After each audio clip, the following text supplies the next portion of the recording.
no Facebook SOMPA 106.5 FM Accra Sadana YouTube near SOMPA FM live and what you could decode and so baby FM stations I can say no one abusia won sabeka yen wo ho na wachi kase papa bi SOMPA FM ewo 101.1 enu ye takra de a atoyema ntamu takwa ene na afa ye wo ho nyina da enu achi na abusia yi se uba headquarters a 93.1 o asantema ya jetum ehwa dabraka sabra kro na yiko 100.9 wono so de ma asanteman Paris France abrochimamu adamfo pa radio wono ma wo mfimfini nyina nso fa bi 106.1 FM Kingdom FM wa 98.9 SOMPA FM ni bia sunwane ne wo night market ho alaji be kwa na abro sanum na uduru do ma henkura SOMPA 101.3 wafa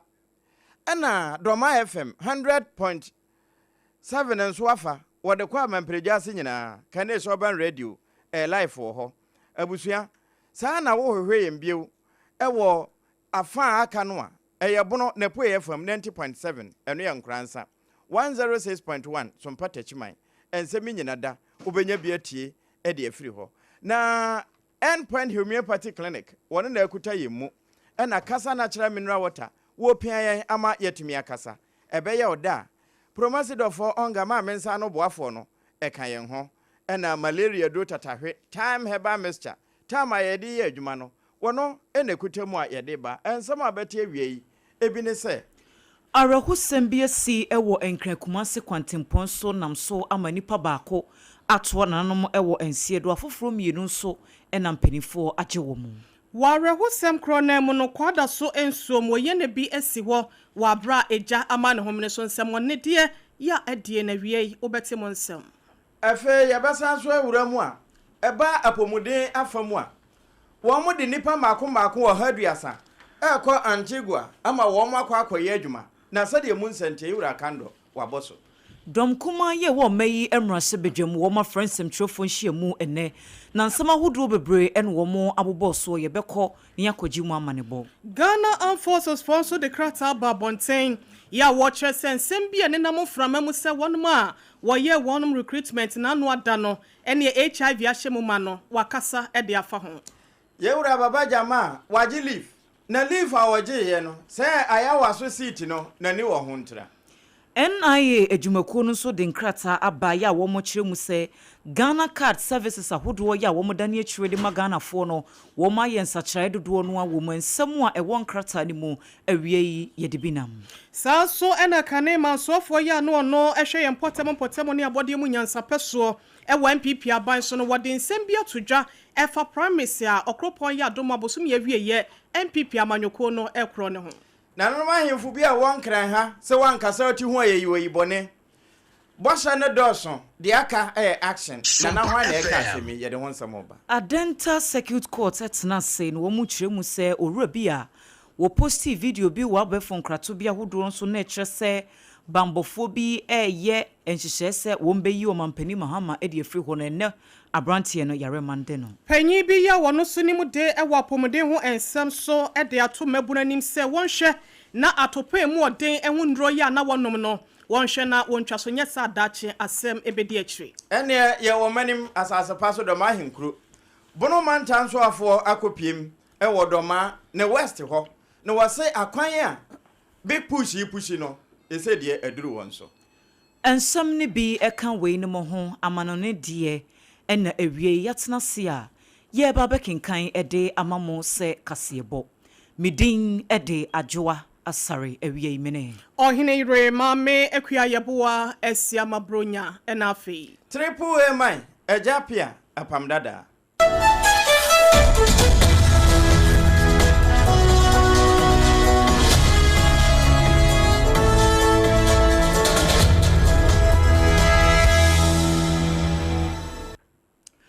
afei ensam no enchiremu ankasa enie arahosem bi asi eyeka kwanhia ewo Breku Forester eno no eben pra river ewo enkrankumase kwantempon yi eso nam so ama yekase nipa bako to nanom wonse do afoforo mienu nso ena bambofo adawo no wometimi enya wo mo ayede wo makopi mu ewo ayasabia enra ena sare hosemi esiye na eye howo sino tracki ebia registration number AS4114-24 ya na alodi cement en wo mu kire mu se ekoda ne butu ye nam so ema sare hosemi esiye na bambofo ye firi odumje adwumakuo no emu Ghana National Fire Service fo adaworoma en wo ma wo mo ho eye hantemo ba ye Facebook page no eso a emfonyin bi ne yedi agu ho no se de ka no sifa eda ne butu ye ne de wotim se nyame nko akora ne di wo mo afofi na nipa no wo ma prepare no so ene Ghana National Ambulance Service fo ne dane wo mutu mo we yede wo mu kopie mu ewo dwaso aban aya sabia ya penifo ahyese sankrofo no nyina no wo mbetimi enya yarehwe papa nanso rehosam ne se wabre no wo mo hwehwehwe se de nioma sifa kwa akwanhia ne siye ka ne dane butu ye odumgya adwumakuo no dane niema twetwa niema no wo mu hunu se na obaako de wato ananom wonse do a wo hyeka na ase eho an wo mu yi no ehwe se wo mbedane amu no de amabambofo na afei no wo so ato so de afiri ho na ye kire mu se de nam so ma akwanhia no esi ye ne de afei na mpenifo eye nhwehwemu na wo mde ye ho nsem so ababeto abontintu hwemfonyin na egu ho no mo a se de bambofo no ehye ye eyi nipa no ano wo hye track no ase afei wo mo prepare so de wo mu kopie mu ewa ya sabia no enho mfonyin na egu ye Facebook page no eso no ye ni edi akire ebre sefata mu sempenifo de nhwehwemu no esunsuanso beto abontin a yenso ye befa bi ni ade ni akire de ama ye tiefo na yemfiri sa rehosem no na yemfa ye ni nkire mu ewo omayi emrahye bedwam ababeto dwase domkuma no afrensem twofo enhyiamu ene anopa yi a na minority leader Onunyamfo Alexander Afenyomakin wono ena efuru simpie ede nensem etudwa na niema hudu bebre no omobo oboso asamba kwa wakan ye ene se wosoafo ya wo hye enuane ni kuyayo ensem so yewura erikopoku esese wo ba no wo be kyerɛkyerɛ eniema mu wo ba ye ya asoye horom no adwuma ya wa ye sanse enhyesa hudu bebre no a ena aban ne ye ewo sa sector no emu a no wo muhunu se esese aban ebe hye no woto so enti so opanyin na ba na enuane ho asam ye hunu baby kwa kosie ene niema hudu bebra enkoye ewo atena ho ne tichu pa ene fisheries ene aquaculture na esese opanyin no obeyi niema bi ano na Alexander Afenyomakin nensema hudu bi a anopai wode tu dwane bi no yentimra. Today I want to ask my respected colleague, Honorable Erikopoku, the Minister responsible for agriculture, to hold a press conference and tell Ghanaians the real policies that have been introduced to help promote agriculture. There's none. In the fishery sector, the least said about them, the better. So really, this government talks so much in opposition, but in government, there is nothing they've done in the agro and the fisheries sectors to promote growth, and we see it in that field. I'm sure later, I would expand on this with the numbers. Eni ya yekotie sesie yi eyoro Alexander Afenyomakin wono eni domkuma no ba no deni na sansemtwefo enhyiamu yi DF Anan Auditorium ewo mei emrahye bedwome ho en wo mo ede hyehye so yekọ ahoma no so na yene yamane boni opon checheku akwakotwe nkomo sanse ensema hodo a wo mo bro so no die buburuja na de edi kan ebo ye no eye ensem a wo kan ye ede fa akuayo ensem ho ye nya no ntiyese wo bobo obi so fa LGBTQI+ ene nkoma hodo bebre opon ena na ogina enhyiamudie no ase na ultimate ma hai Major Samadra yo yenhye ensema hodo a ene ensemtwofo nhyiamu adomkuma no efreye no ye di kan abobi e de afakuayo ensem so ensema hodo ben so ene wo mo ekeka kan ho Major Samadra no kwasa mi se domkuma e wo ma shewe de fie ensemtwofo nhyiamu mo de freye no omo kasa e de afre aban no atwi aban ne adwi esi niema bia ekoso ni a waye a ehu behia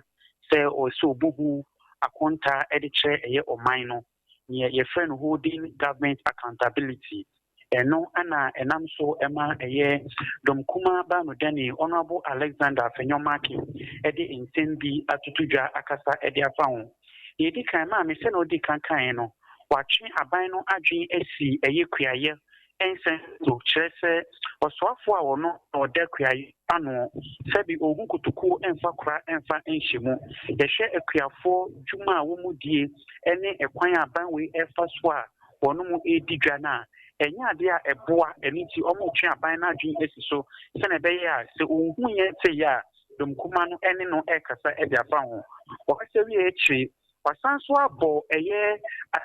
asoye a ehye yen akwantempon ho nsem so emenam so pokra itudwa chrem se yehwe na nsentem ni Metro Mass asay esi miaye bia sebi aban no eyi nani ede fi so ni nyina no efa dan no nani ebehu se eye Ghana fo bi abodom pe mobile stores a omunya kan pokra fo dia kofie omunya omapo adwuma no so a omunya kan fa nkofie nti dom kuma no etwe abdwen aban sisu se anye bia wo manye o Metro Mass nti sanko betimi ahye na wodi nani akwakobo nkompe ewo eye Metro Mass ho no ehu asen dodo a asai kwan obetimi afa so obetietie ekwan a ebio obetimi agye omo na so na omodi bia ba monten so aboa eye ekranafo na omopon matiyanya akonya de akwakodu fie dodo no dom kuma akasa de afa ho ebio omodi nsempi ma me se no di kan editu dwa no na omodi atuda ba ko so akyem se eye dom kese wo ma na hye de fie ni yom se omukuta numbers enunti se insembia na se parliament floor hono no enkomodie bi koso na ewu benya se wo so mo hye no mo sipuno ewo ho a ena no so mo numbers nti no ayo mo betwe atwa enkodane bayire enunti omo die omo kan sisu de akyemi se nyame ya dom na ye bie floor no se ye de atuja se 3rd of February omo ba be fi eye mahye be je fi adwumadie no ase no eni omo ba dia omo be si ayampa dom kuma ba no den yera fanyo marking si sumpo dua kyerem se eba se bia dom kese ne bebuo mu a omo do mu gina mo na so tom be som omo man ne kase etwato ena odi tu de kyerem se ewo mu se watete aban John Dramani Mahama enya de obekọ nimpenso ni ensa so biu wasi wo mo de omate nanso wahwe petetakama hu ni se aswafo ne afenso ma hyebidafo ne bebe na ne nam kuntum ase a omo pese chinchina chia omo de aban e de babiu wasi mampani ko ka asasem no ni Ghana ha nti wobese no aba Ghana e de wonhwe na afi wo ne Ghana fo essence studua se no koka no Senegal no se ono no na agi ni studua so obese akotetem no eno so wonhwe emfa nsem emfa enka ho ma me ensem ne de chen wo twumi ma me fancy ya ebresem nimre hot fight katie so no ye di munchie mu ne nsem a epie fi mu nyina no e de ba bedan yetifo mama ne bo esi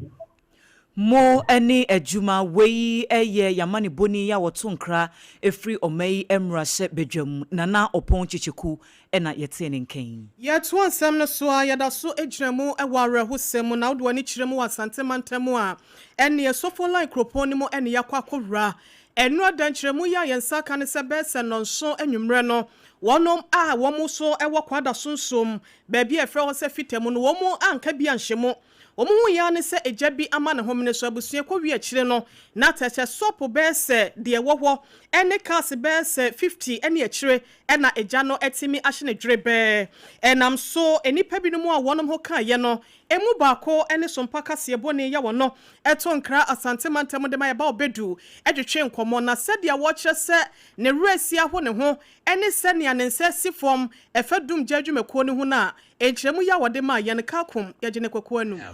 Yoshua, me fitemu anu nti umwe no bait na menkra no frame say jato anu in fact na ngameba na ba behwe tanto mu no mka ne say in fact say the asi no so me ba pra na nya dia metinya be fa bibia nti me de menka makoma ntum ye na e ma de anchi yang ma chine be for na ja me Russia na me buy no in fact say do mo kai no let's happy pepe ha nyina ahye workshop na ahye and na afi so kasa me ye ho do manfo kasa me ye ho do no so ahye workshop nzumi ma wo brio manfo nioma ya tutu ye be hihya ma wo kasa ahye no nioma na ya tutu fun asai bi bo na wakoto a wo de bi hye SOMPA FM no be say no ye kan say omu wo bia omu mfa na boye ato wonom ene abesunom enunti no edrumre mu odin a na eto apenten breda wo fo bi nso kura gufi a wo mo pa adwuma yo sunjetre de wo mabobi pa na no ena so afo a wo hwe eba apomuden ho nsam so wo ma Ghana ha dwabo so mra se bedwane no yewura kwamna menta aka no na waka bibi cha se saa da sefo be se empemado wotwa wo mu ofia abiri bia wo mano esi abanso no ensiranka nyame se enhyehyɛ atokwan mu ama ene da ya akora mkoja bi mu kwan okotoka wie nsenje na bia ma yewra Julius Debra ne di wo manim wo mo de adokotafo ne anesefo wo haduasa ade wo mo kɔ Caribbean ho Antigua amo wo makwa adwuma na ɛho no de ɛda asɛboa wo mo ahoboa so wo makwa nkro wo mo nneɛma nyinaa na mmom wo mo abɛyɛ adwuma no ɛne wo mo ka ɛno nso na aban yɛ wododo nti Ghana yɛ de saafo no kɔ na wo makwa adwuma anya sika to mbotom na fe unemployment no ɛso ate. Ghana Labour Exchange Program is one of the interventions by His Excellency John Dramani Mahama, President of the Republic of Ghana, to create more jobs for the good people of this country. And today is the turn of the health workers. As you all know, we inherited a backlog of more than 80,000 health professionals who have completed the various degrees and yet are at home and do not have jobs. As part of government's intervention to create jobs for especially the health professionals, we are exploring avenues where countries have requested our health professionals to work with them. Today is about Antigua. We are working on Jamaica, Barbados, and Trinidad, and so we'll be doing that in batches. And so today we are here to say goodbye to you, but we'll be following your progress with keen interest. And as you are going, you must be minded of the fact that you are carrying the flag of Ghana, and therefore we wish that you go and work with diligence and professionalism. Eno ye wo mo ane eja won kwan ma wo makofre adupre we nya kota ne bi adupre abomfna ma papa ne bi na eho no soafo a wo hwe aban ani so ade hunu ne botaye a enka nsuo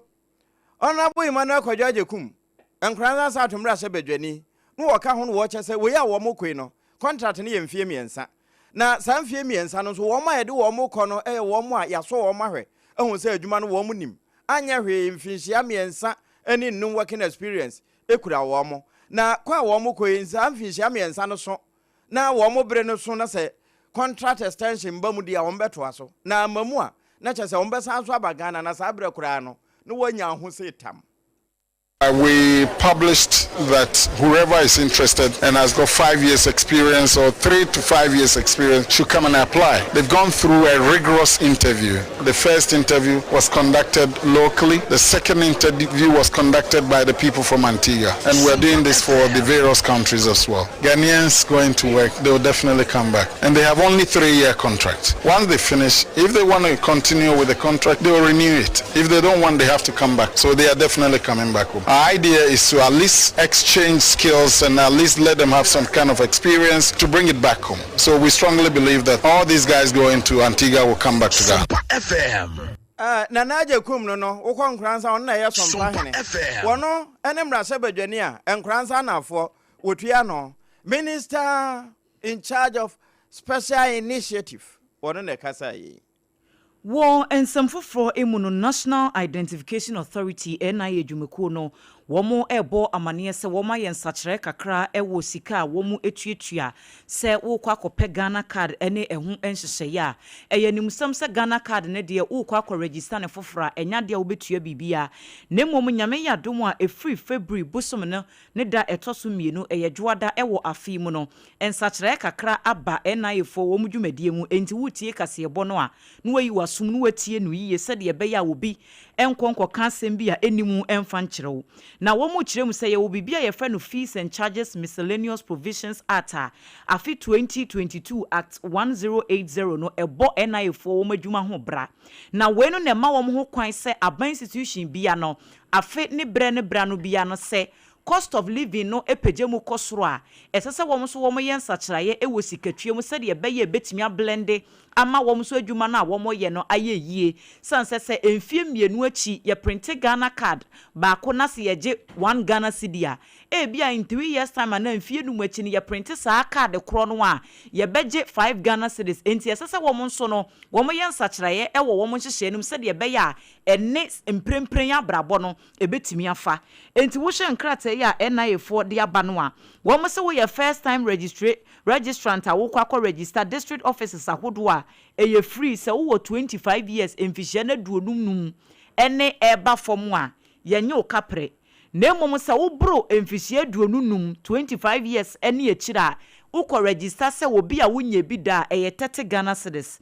ena wo betua 30 Ghana cedis bi a wo Ghana card no wo bi dada nanso ayera wo kọ no akwakoye replacement anase won krata na ayeye ma wo no details bi wo honom a emfomso abam enti wo kwakoye nsiesie ewo mu a san krofo no nyina no mo betua 200 Ghana cedis 200 Ghana cedis ena card renewal say bi a wo card ne awuo na wo kwako renew no 150 Ghana cedis enti omanfo enhye we nyina ensom na enhye ya wo me dia beye obibi efe no premium service na bi a wo ye card na ebe take 1 day and 2 days a obu ohora wo gene jaso eno no ye wo premium services wo ho se wo kwakoye wo dia erange every 165 ekosi 520 Ghana cedis edi se o card ayira na ope premium service ni bia mprempre me dia ayira me gene nenne ya eno na 520 Ghana cedis enti esa wo hye na wo ye eno ho hyehye afei amahodo so ade hye nso a wo mo so pese wo mo ye nsakire no eno wo mo charge no US dollars ni mu e wo sede ye Ghana cedi no nso no etie no wo mo se ne ma bobobosu bia na wo nhye da ntia asie ye na san panchiremu fufuro bia because de mede be ma wa na mede ama ho no wudi bisa sompa de sede ete no saa na ye beka no na emom no se wo panchiremu fufuro bia na wo wo mo website ne so a eye www.nia.gov.gh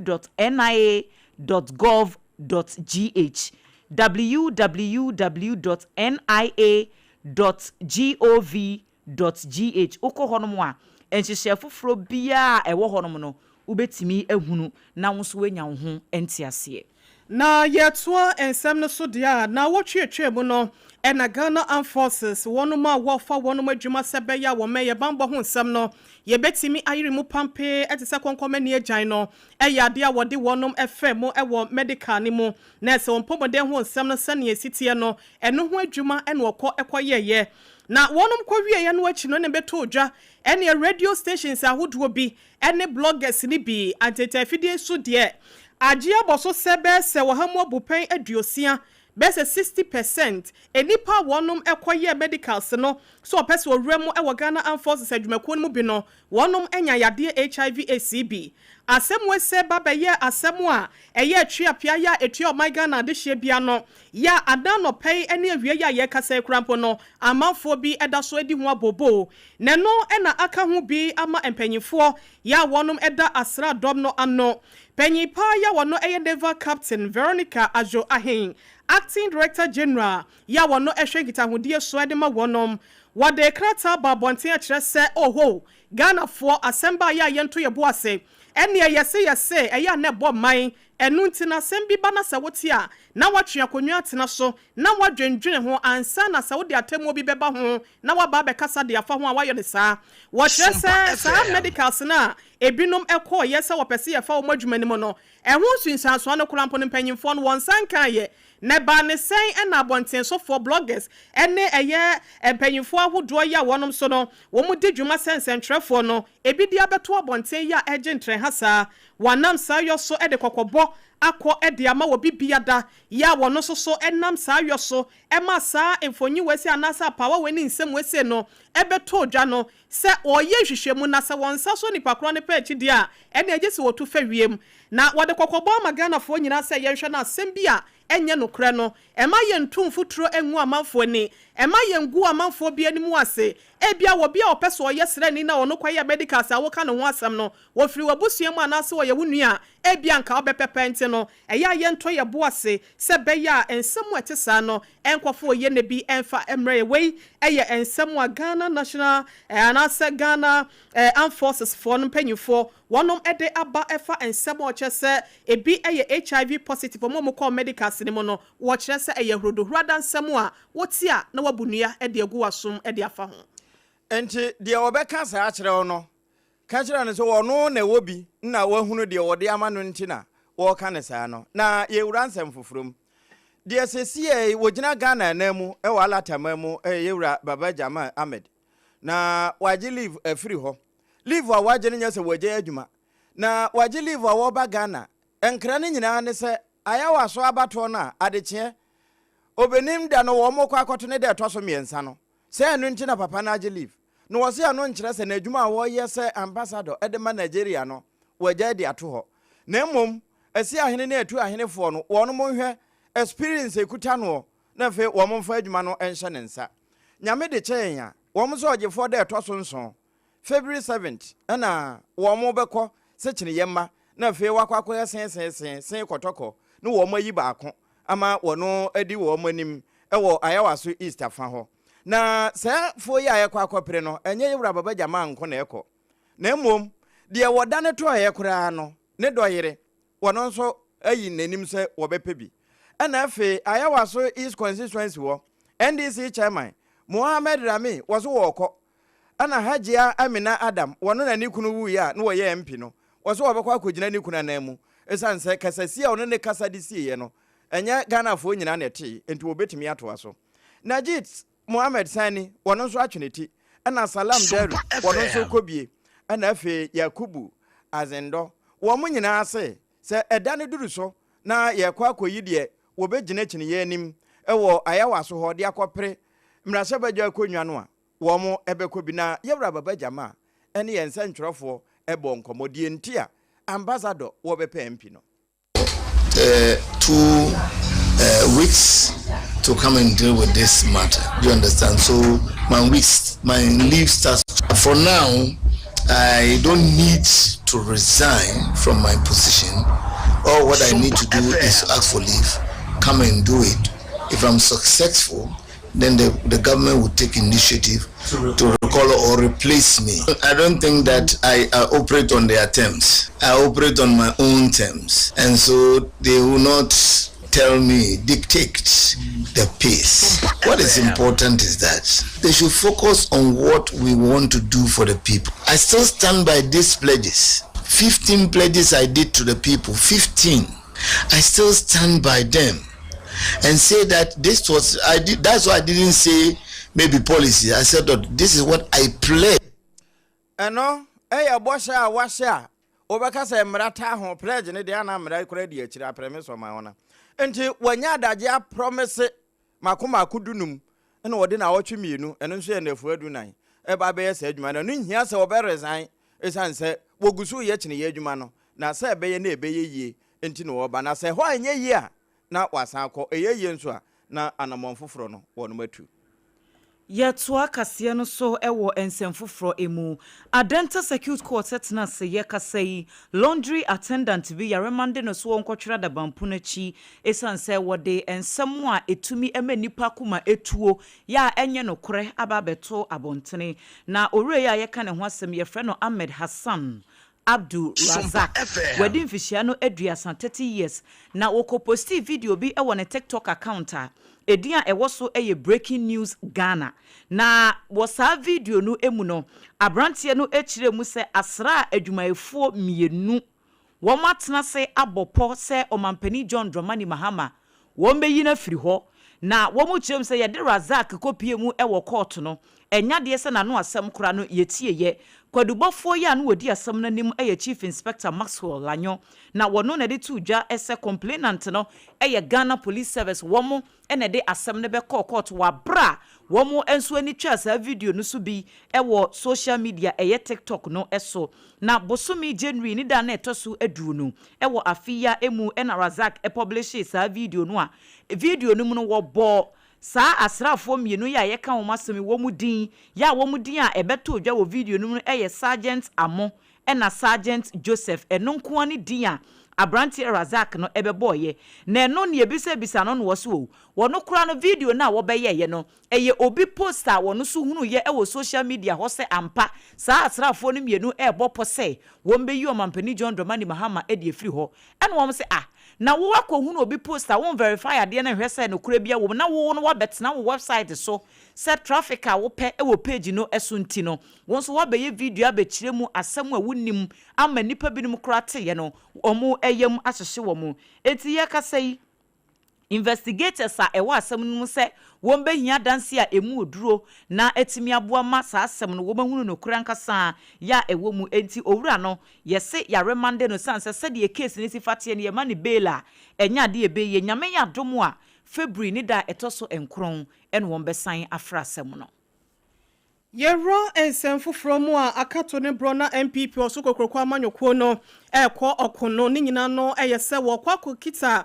Frank emu de ama eye amanyoko no ewo 2028 abato nipa wonu bedi se adwuma no ne so abato na wonom ekwa akoyo no na edipa bebrenu ano ni titu ede chitafo ya wonom edom Dr. Mahmoud Baumia no wonom ehse amanse nyina nto aba enfama ne sense ebesika sem ho totoye eni ni buo ho di apapa wontimi nyina kwa enfamfiri omayi mu empo eni wiase empanyifo nyina emu neno ena amanfo bi nso kire se da bi ubetimi ayanka wo yeye agro ye yumosi aka menwuma anase masa baako bra na danko akufo adowo wo no ode hye nko anantienti no yiwu se beboa no se beya sikasam ntotoye oman no emu no ebetimi akoye nanso wo kire se de ben ena yehu ye ne nyina no eye troka emyesa akodi IMfo wonom so ensem neno ena kane panyipa ya no no ye mansoafo ehwe ye mpotam abodi emu nyansape abefo kwan ye faso di dwuma ede sisemu ba metre former environment Science, Technology and Innovation Minister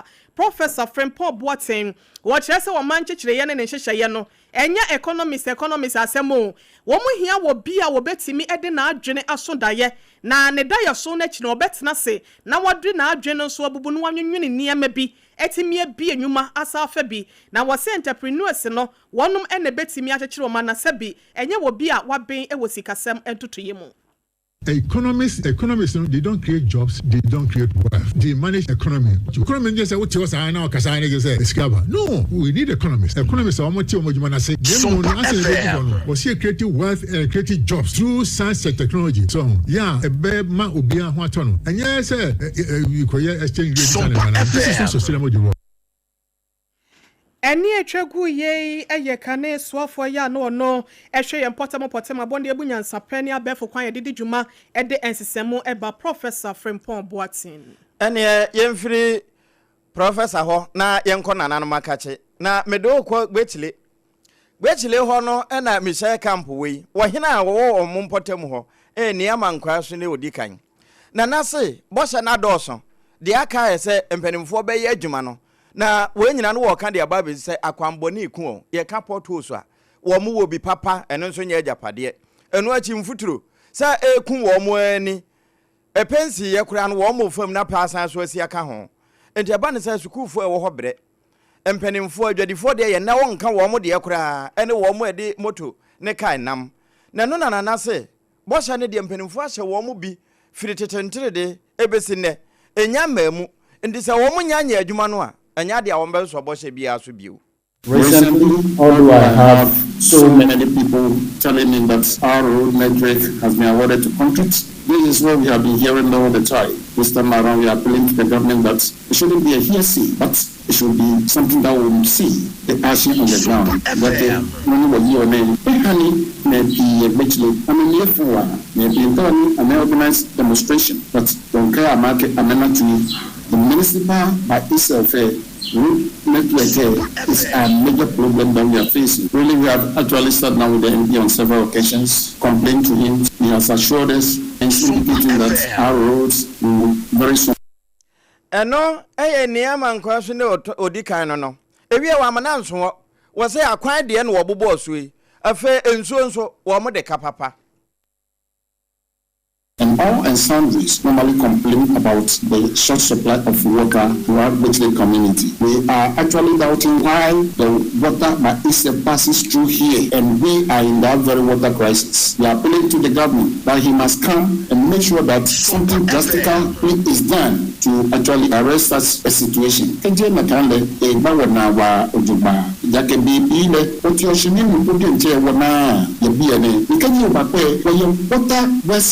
The office for your DNA. But I don't know how many you are fine with the hope that this very situation will be the thing of the past. But all the time it happens. And never have they come to us and give us any notice. If there is any ration, you won't be notified so that we know what we can do.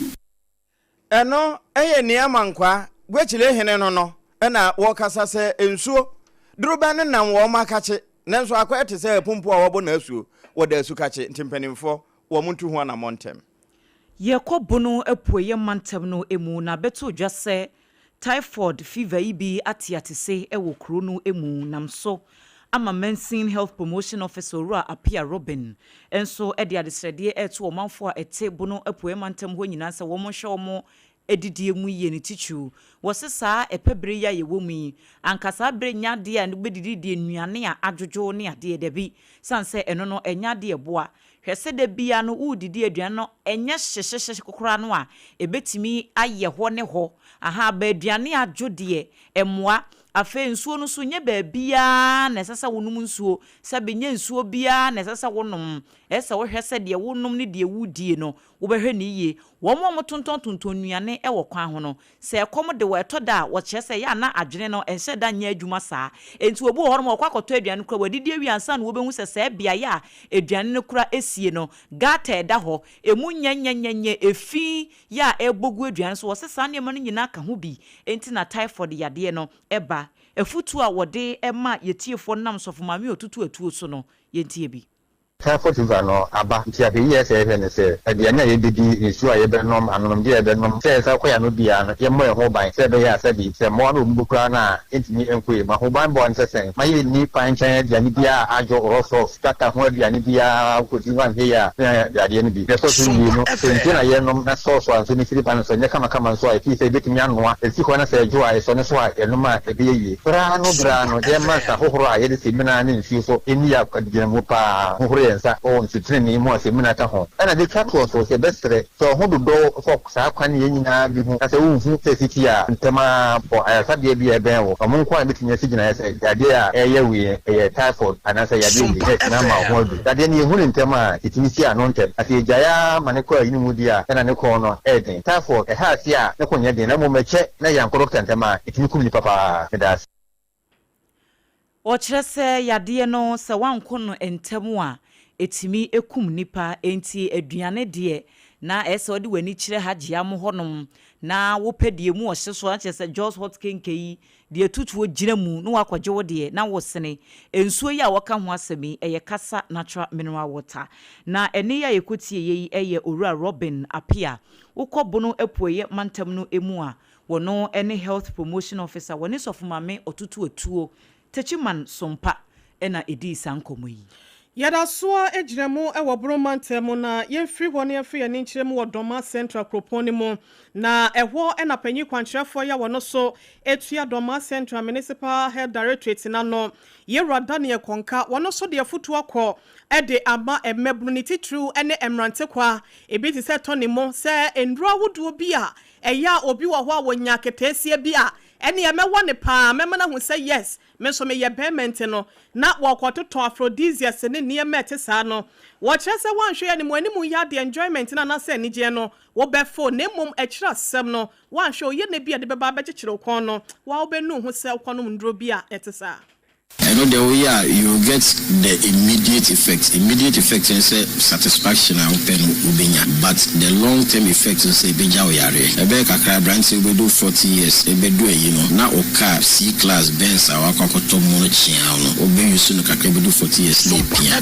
tare enyeso. Ende be do tama wo hia wo nya osika bia sa to so ji woni pa wono oyere ana kudonkru abi no. Sa tam no bosso a enyina. Sa tam no enyo no social enhancement drugs would open ankrema intime makaru pia enyeso nti advice amema emranti the youth o mobile say yenya say 20 years na 20 years dey okofa nuro sebe na oba akoda sen ebedu kakebe 30 years no obenu sa nuro na untime enye edwuma so ye mani bi wo so a wa ho de no ene ete se premre no be ne den enya ade abeso nti no se wo ya se wo ku ho ama na wanhwe ya wo dache no wutedua no ebe te se boha ebe ye mremremre amache se eniema ahodo no nyalewa ahodo infections a eno so beta akire no enya sam ketwa ye wura konka ene de afutuo we say ede ma emebuni titru ni mrante kwa no na eno achi no wosan ede we say etoa so ewo eye eniema ahodo bi a wonom so aya kwanside ede ama wadwuma no even though chips compounds readily available, but enough na make is about the state of it. Until I'm saying enough. The crane will call most of you call most of you in the material chips zones na your compounds or by enough na make for it to be enough. We are talking about the completeness of it in terms of the infrastructure, the state of the infrastructure in terms of equipment. And Sunday I can say enough. In see your facilities will be in terms of equipment or gaps or mistakes say here renovation. I can talk about even Chunkum, community and Kasane Domo Dayamai, the state of it. You go to Danyame, one of the oldest health centers, the state of the facility. Abusia ni pa yete ne Kedoma Central Kropono panyi kwankyerefo ya wonu tua pomde won nsema no ye wrada ne konka ena yetie no nsem nyina da yankratofo ebenenzo usu ansa na da Roma ene ensa kan bi ene bono mantam ho ana yegina na doma henkru mani masase paso ho ana yewei eja usu bema wono doma 100.7 ho no wo edi ne djuma na Honorable Joseph Adayakwabo a Esquire bono mantan no so afo wo de aprobona kwa kopiem wo doma mani masase paso na eno so woko west afa ho mekire nkrankwanta ho ne ahenkru no na nna Honorable be chese big push agenda no a mampani His Excellency John Mahama wo de push ama akwan a atete awiewie sa mo akoni edu nyina wo mo beye ne yie no wo mo cheda efa na tenapoye se de beye a wo mbetimi won sabe susu yie na wo mbe wie nsoso enti wo mo cheche no oba bono mantam sese ye basunwa na kwan wo ma fa ho awie okotan ho nso sada na afi de etoso bio no wo mo de ekodoma ana wo chese efiri nkrankwante kwa adabokuru nkwan no wo mo de aka ho enti nananom da wo mo na mmom mo mpaye ente akire se ebetimi abam na enkunumdie aye wo mo de kwan die na no mebefa so enenso mabefa so no krope wo mnese mampanyin na nisuade hu no de baaye aye friend a big push aye di akwan no bono last year ye de baaye no sese ya sebo sunyan side ho ya sebo wenchi banda time side ho enti this year ne beba no ye ba be sebo roma side nso nananom se ye be sebo roma side ha na kutimi nyi nkrankwata to adapokuru ekwan no emfiri yentimi nyi kyeremasu to Gambia kwan emfiri enti afiwe enkwa wiye ananom eyeboshe mfidie begu ta kwan we so NDC aban de yeka yeye na yentimi nye no yenka na sese ne ede kura nso ne se bia ye de ano beka se ye bia ne yenye sika no eda ho dada enya fe ne ye kwa sika project ya ye wo district ha nyina sikano eda ho dada ehon sika de da ho ntinya afi na wo mo kohwe Honorable Joseph Adayakwabo Esquire bono mantan so afo ewie na wode to se na nado apenso no wo mo yese wo mbema wo fire station na nso wo mo anwie kini ya ban wo bewie na fe fire tenders ebeba no wo mama wo mbi nananom district enyine kakra ewo se yenya fire station ewo ha na meba me ho se yesidan no bi wo ha na makachre DC so mompem konya ne niema yisu ebeye wo ho yenya sa niema na ema fire commander owo bono ede nipa begum ama ya hyase eye aduma wo ho enche yebenya fire tenders ewo bono ha fire tenders dodo bia yebenya wo bono ha no na hwese yede baako ebeba nka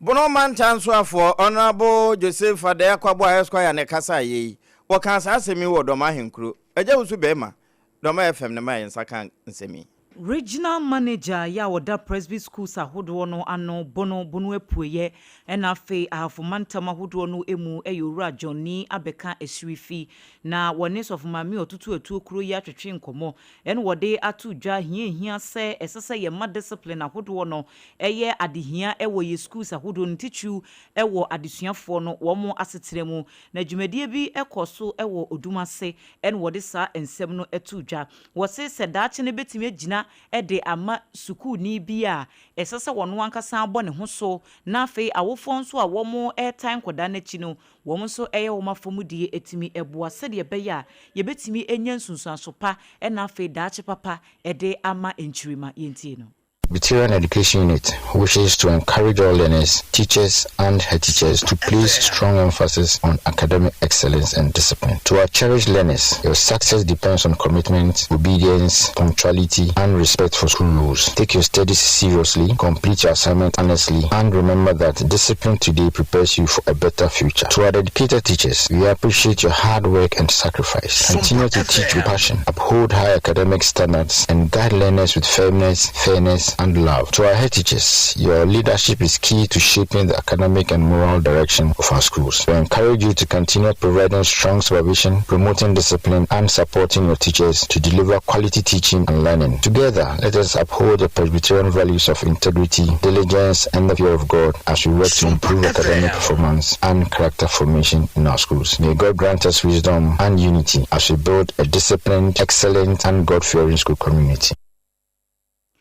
Regional Manager Yoda Presby Schools ahodoɔ no ano wɔ bono epueye ɛna afei ahafomantam no emu ora Johnny abeka esrifi ɛna yɛte nini. Ebusua eno so ɛna yɛgyina kae sɛ kaseboya yɛde ɛbrɛwi aseda kɛseɛ no ɛyɛ Endpoint Homeopathy Clinic wɔmo ɛdia sɛ yareɛ bɛn na ɛtete wɔ ba ne bɛma mawari mfie bebre awɔ ho asɛm no akwakoyɛ boakye bidin a mepacho Dr. Dubuatene na pamfoɔ no ayɛ krado ɛwɔ Spinters kwan no ɛso shell signboard afei kronoma boahia nso wɔmo ɛwɔ hɔnom okɔ hɔnom a wɔn bɛhyɛ kama ama wɔn nso wenya wayaresa kasa natural mineral water ɛne abodwu nso a typhoid ya ate se ɛwɔ mmea hodoɔ bi no wɔn pɛsɛ bi bɛka ho a ɛsɛ sɛ wohye na opɛ bi edidi udwuma sɛ yie na ɛkɔ so sɛ den program bia ɛno ɛna yɛde ɛserve ɛwɔ aseɛ Kasaloma Ventures for na akɔfa ɛde aba ɛwɔ Back Hospital echi hɔ no ma typhoid enkran ɛhɔ ɛna bɛhunu wɔ mu ewie sɛ yadeɛ bia mo ayɛ mɔbɔ na yɛ 3D dia ɛne time heba mixture no ɛno ne yɛkamfo ɛde ama wo wapɔ so yɛ ya wɔnum ato na sɛ wontimi enidi a time heba mixture ɛne sɛ wopɛ na wonum obu hɔ no ma de bia wɔ complain ɛba ne saa na asɔre kora no a ahonkeka bia ni hɔ a wɔde bɛkɔ adwuma enti bowura pharmacy baabi atonto onuro bia benya bia tɔ na entumi ɛmoa wɔ pomden afei aduane ne bɛyɛ de na wagye fans wɔ fie hɔ no mu a ɛyɛ onga mama nsa no boafo eno no ye wona asoto enam bi a wustimi sɛ ye froe sɛ ye nkwan ni nyina no ɛyade sɛ wobenya de esuti de wode ye aduane no na etimi abo adwama nso abusu sɛ tam FDA4 agye atum enti wo yusu bia ɛyade sɛ ɛbɛboa yie pa ye gina so ne ahome kase bo no so ye ba de aka atwie no ye de bɛbɛ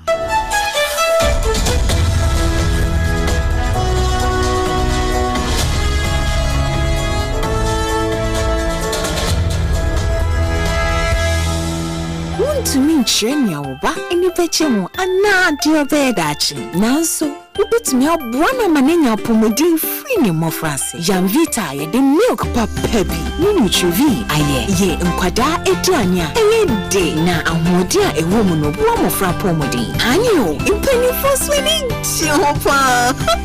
Mawobano apomodi free ni mo France. Janvita go do bebre. Janvita, a delicious way to grow. FDA agi ejodi yinkrato yatum. Endpoint Homeopathy Clinic. Ghana had the obi enim sɛ ye prostate. Na baby omutimi ye screening ema hu ni ye etu asia. Na eye Endpoint Homeopathy Clinic. Anase eye kidney, eye liver problem. Wo fa baby ena adjujo. Na de fa ne premature ejaculation no a ba ma bi a wo ne wodofo akwakwahia. Asa wo di ne ho agro. Asa wo tonte. Ene ye bra Endpoint Homeopathy Clinic. Na ye moa wo. Ema ne mema mo pa wo. Eye Endpoint Homeopathy Clinic. Wo mo da mufua. Yare bia infections bi ne wo ho. Anase bia wo hwa wo fa baby na adjujo. Kidney problem, prostate de eye Endpoint Homeopathy Clinic. Kuma se ubehu Endpoint Homeopathy Clinic. Ewo kronoma boy here. Ena Accra hanso so de wo mo gina mu ankasa. Ewo Spinters bebre friend share signboard no. Hudru na ubusasa wo pe Endpoint Homeopathy Clinic. Obia ebechro. For Endpoint ewo 0244867068 and 0274234321. Endpoint Homeopathy Clinic. Wo mo da mufua.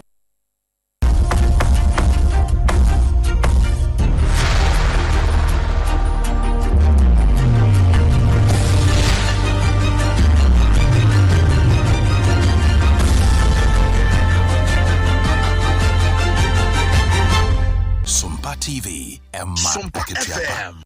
Eba aketua pampa ya damwaze se amatwen amia kwaba fe yenko wie nsem ni nyina da ewo eye US mampanyi Donald Trump na kache na enche ye afie twe mu no na waye hihye bi ekyese ne man no pese wonum etimi sori gina wona so ne titru efa adwadie ekwan so nte no ene ama hodo bi ya Ghana krampo ye ho kwaji mu bie ya wo kyerese wo de niema efiri umemu aduru wa ene eto ya wo betua ne setie nie na ebi koka Canadafo Emma wonom so eji won ho emina panenam so Emma womo ekyerese da bi senia Donald Trump osika ne nsem koninte no wonom krampo no womo eti womo ho de afiri no ho nyade a wode wone ema ebekọ eye US abrochimam ho biem na ye kase ya no eyade a Canada man no na wonom ene China fo so akwa hoto kese ekyerese wone ema nka wose wode wuremu ewo US no wonom de ekwa akoma eye Canada fo na adwade ho nsem ewo amamienu ne mu entem no etimi ayre na no na apanyipa ya wono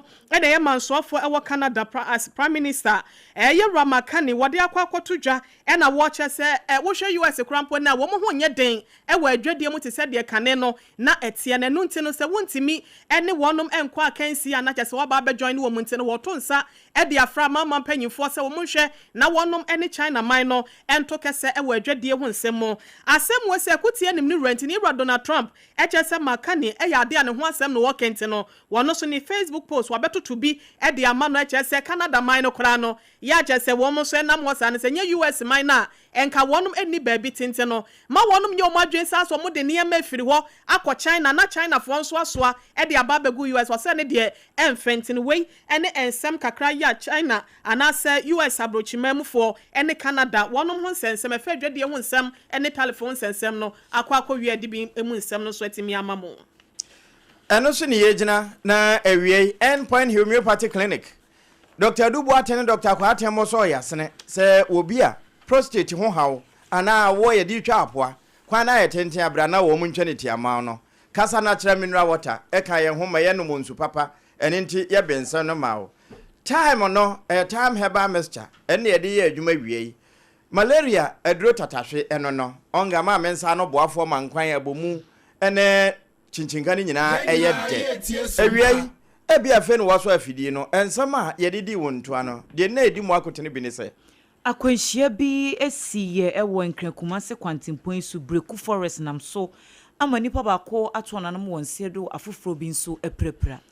eye ejahwehwe bi nso ba ne homne so enura da nwumre no ewo kwada sunso manam so ama wona won ho aka no wode adesrade atompanyifo anim se wonkọ wonom emoa adokotafo ne anesefo be se wo haduasa wo mo abu akete mafiro man mu a wo mo kọ Antigua akwa ho nso Ghana card ehun enhyehyɛ ne ehun dwumadie no NIA adwumakuo no ayɛ nsakyerɛ kakra wo manyame adom a February ne da etoso mienu ene ɛhyɛ ase Ensemina foforo no bi eka ho na yede ebesom se Endpoint Homeopathy Clinic eye premtobre kase e wo SOMPA 106.5 FM akra ya ebumfumpa edefa santimantem SOMPA 93.1 FM afi ayiko 100.9 so FB edifri ho e wa santimantem enkranza eye SOMPA 90.7 tachimai fokramu e wo 106.1 FM afi wodwani kiremu e wo doman so a ene omo so fa bi wo eye SOMPA 101.3 FM, Afeita kwa 101.1 FM, Sunyane 98.9, and Afe Mankasim, and so utie bi so ewa na eye 106.1 FM Kingdom, Takra de 103.3 dan for radio, FB our France Paris, and a Kanesh Aba radio no so FB our Kaneshi dom, the code no so no na eye SOMPA FM baby radio stations ni go no Facebook, YouTube, and eye social media handles ni na so ye twa edefa ho awie ma pesmaka fo miensa ya ye adwade ya no begu nsem ne ho asew ede maamo no edi amedeje so eye Oheneyere maame akua yeboa esiama bronya miniminu aba ADWOA ASARE enafe triple man ejapia APAM DADAA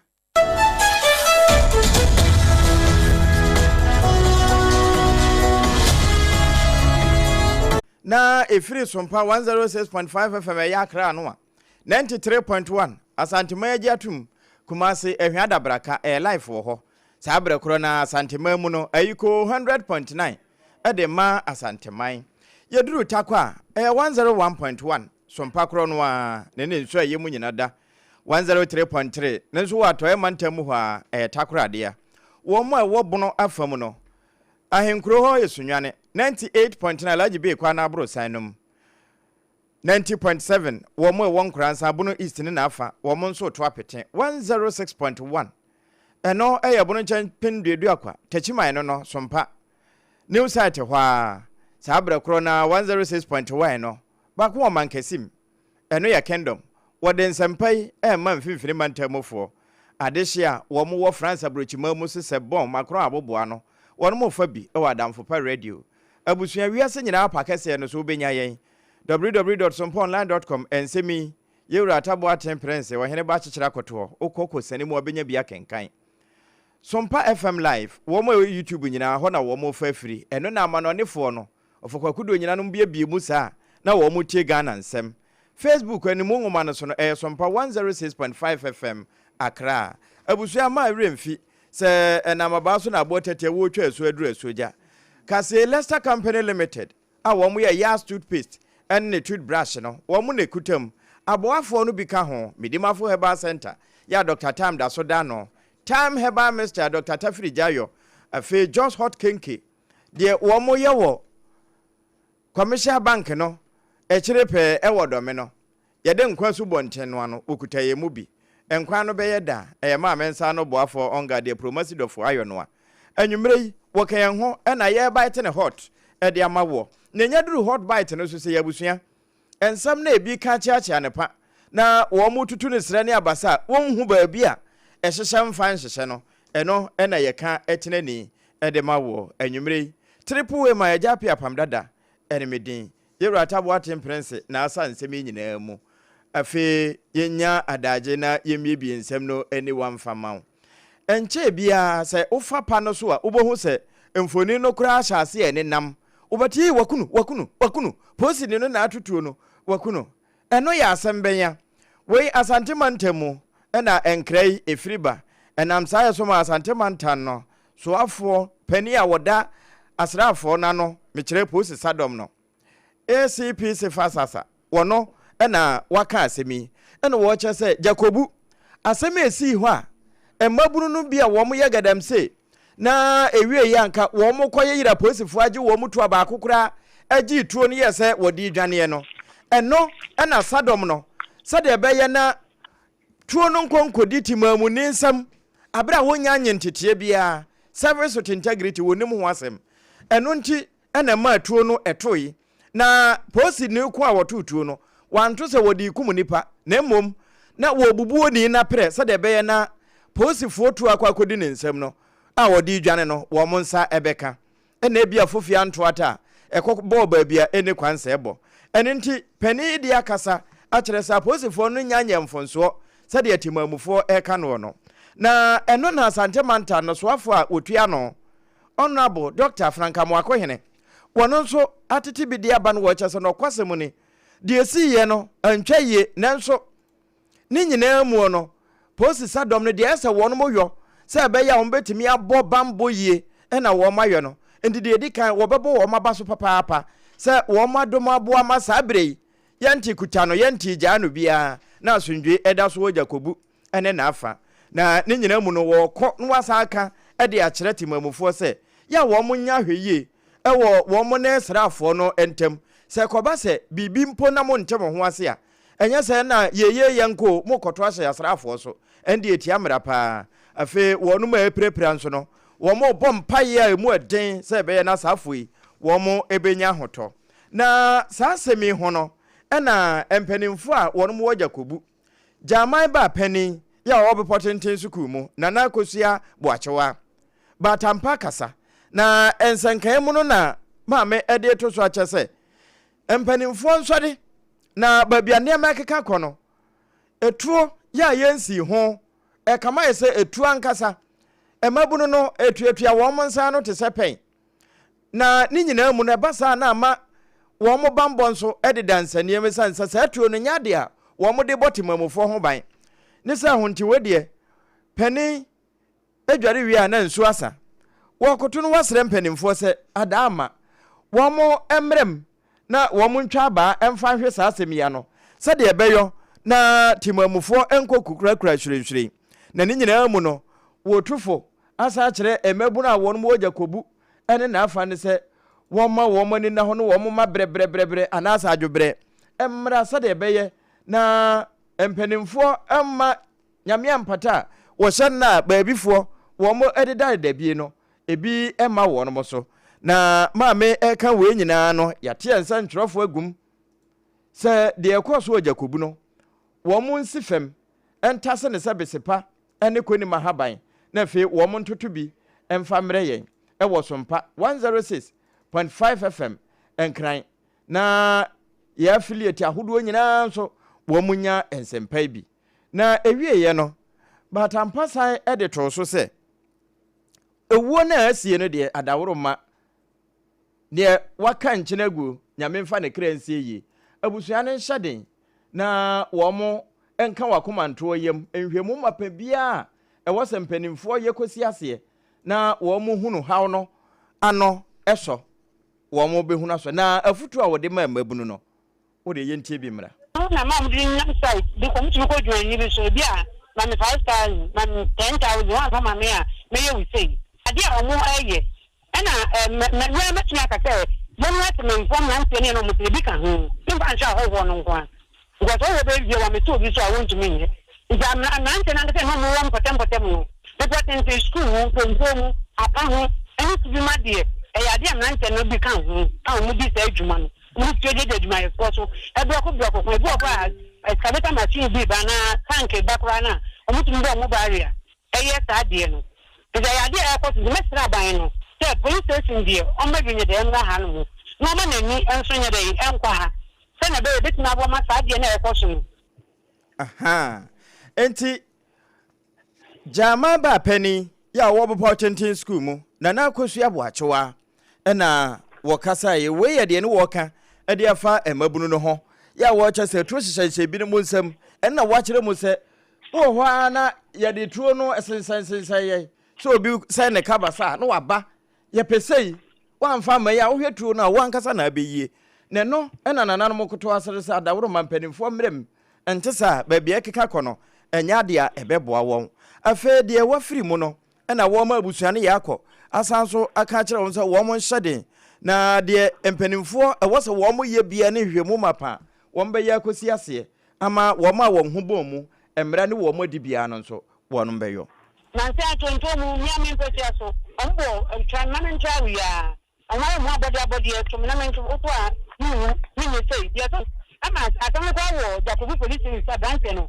branch wa twana na no nsie do akwan nso na nsie a be 2 months ya eno so to na me nto tran na me ntra eno so atamu police service branch no so ede ewu enti ade a ekoso se be sra ban no se omo ayen bambo adwuma efo no omo woni nkwa ha eno na ma ya na Jakobu fo no eno bo atefo no bo ayen eba be efom ede ya ma ya na se nso akofo we ede aba nti ya sra ban no se omo ya mo na se de yan pan fo ko na ma yeshiro because we say wo kaka obi be tete wa ede edi udem nti ya sra no omo ayen eto na ya gudu mu bibi ene ene ya mo diane a wo mu die san metimi aka no ni me be mu nye pie na kwampashi ade a wo ye me mo ka sai kwa na nka wo twen ya ko tina ye wewe ma afansa si ni na so ade afa ka do hu dia die ni ma me ke sai ye no kure eno eye jama ba pani ya wo bo tenten school mu na akosu aboachewa na wo sasemi hu no ya mane boni ba bedu won die firi sai tuo no toyi edi besi sabre wonya mfiri ho wanante mu a pane akura afiri atofom no wahunu ma yenkodi nkomo ba ma adwo mejo so apam na ba bia wugina ehoboko de oh eboko sesie Jakobu sana hotie firi se emabunu no yese wo mo gituo no de afiri posifo no nsam a ewie ye tuo kasa ye ma de wo gituo no wotubutu ye wo mo edwane na wo mo nso ane wo se wonte won ho ase na nanom akasa na woni mpanimfo di nkomo ne temamufo no sesie sana Jakobu tie apama me na wase sane wankasa wadi ka bobo ne bia ma etiefu etie SOMPA na nyumbre ate no Jakobu de meka nse asomdwie ewa ha basabasa yibia enyansi ni si na no memenda achie no bibi anyansiye na ma memfa wo kɔ bepɔtenten sukuu mu apam bɛyɛ mbrɛ kakra ni bepɔtenten bia ya asɛm ni siye no me ankasa ni di akyi apam baabi a asɛm ni asie no enye baabi a mfa sɛ wano aka tumi kɔ hɔ wobɛkɔ hɔ a na sɛ waawukura ɔka waawukura moto na saa beaeɛ no nso yɛ beaeɛ bi a yɛfa no galamsey ho nsɛm a me a me kɔ hɔ no me de mani kunu bi esan sɛ na nsase a na asɛ wɔ hɔ no na enye nsase kuma ne saa yɛ so nti reporting school mu ɛhɔ ɛna UPA mpanyinfoɔ ne lodges ɛka ɔmuti pam ho a ɔmokɔ lanche ɛyɛ reclamation exercise a aban ayɛ na adwen sɛ nsase asɛ nyina no ɔmbe ketaketa so na kyerɛ ɔmde adua nnua na asase no afa no ntam pafira nti ɛhɔ deɛ ɛyɛ beaeɛ a mekɔ hɔ baayɛ ɛnkyɛ pii a saa asɛm wei asi hɔ no na memfa nto gya sɛ da biara ɛyɛ ana bambɔfoɔ ɔmoka sɛ police is your friend police deɛ ɛyɛ nyinaa yɛ adamfo na ne saa yɛ so nti no ɔmo anso na ɛbɔ yɛn ho ban yɛbɛka sɛ ne asi ɛwɔ pepɔdenten school mu no ɛnyɛ adeɛ sɛ ɛsɔ ani ɛdi kan yɛbɛka sɛ yɛma abusua no nyinaa yɛakɔ ɔmo nso a ɔmo apira a ɔmo gye ayarehwɛ no nso yɛbɛka sɛ nyankopɔn no ankasa nkuro mu na ɔmo ho ɛnyɛ dene na mɛka sɛ apam adeɛ a asie no ɛyɛ adeɛ a abɛyɛ asuadeɛ kɛseɛ ɛsiane sɛ aberanteɛ yi a nyame amfa fie a wati nananom wɔ nsia bi sɛ wohwɛ sɛneɛ nhyɛɛ ne sikɔyɛyɛ ne banta sikɔɔ so no a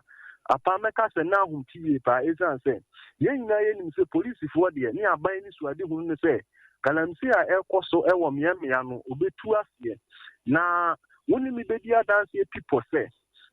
yɛhu sɛ police ɛɛba no ase yɛwɔ galamsey site koraa no a ɔnya hu police mu a na kyɛ sɛ wate asi nwura mu a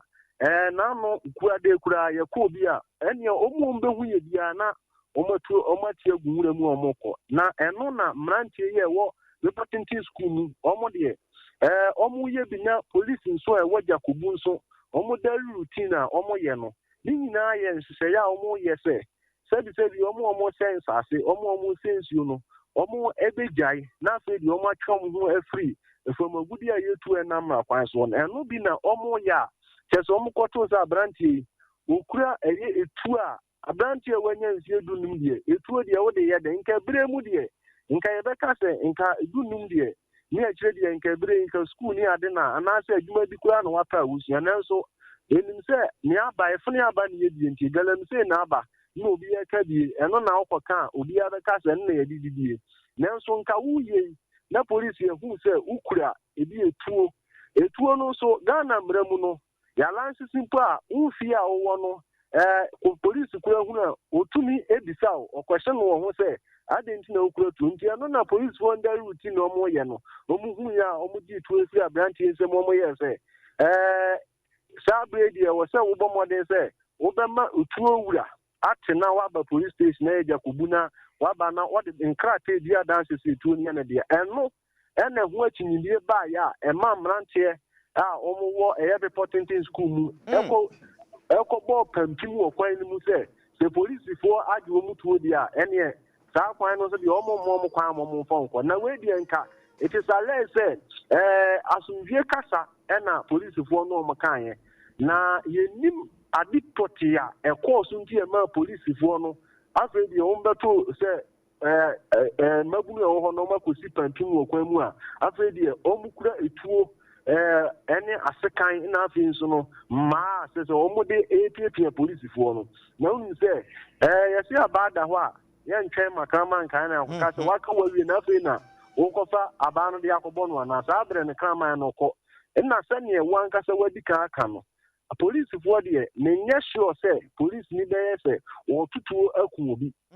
police ni deɛ wɔto ɛde ɛbɔ wo nan sɛ bi a wontumi nkɔ wobɛkɔ akɔhwɛ wo ho yareɛ na mmom da woforo no wo ne police antumi anyina anyiyi saa kwan no so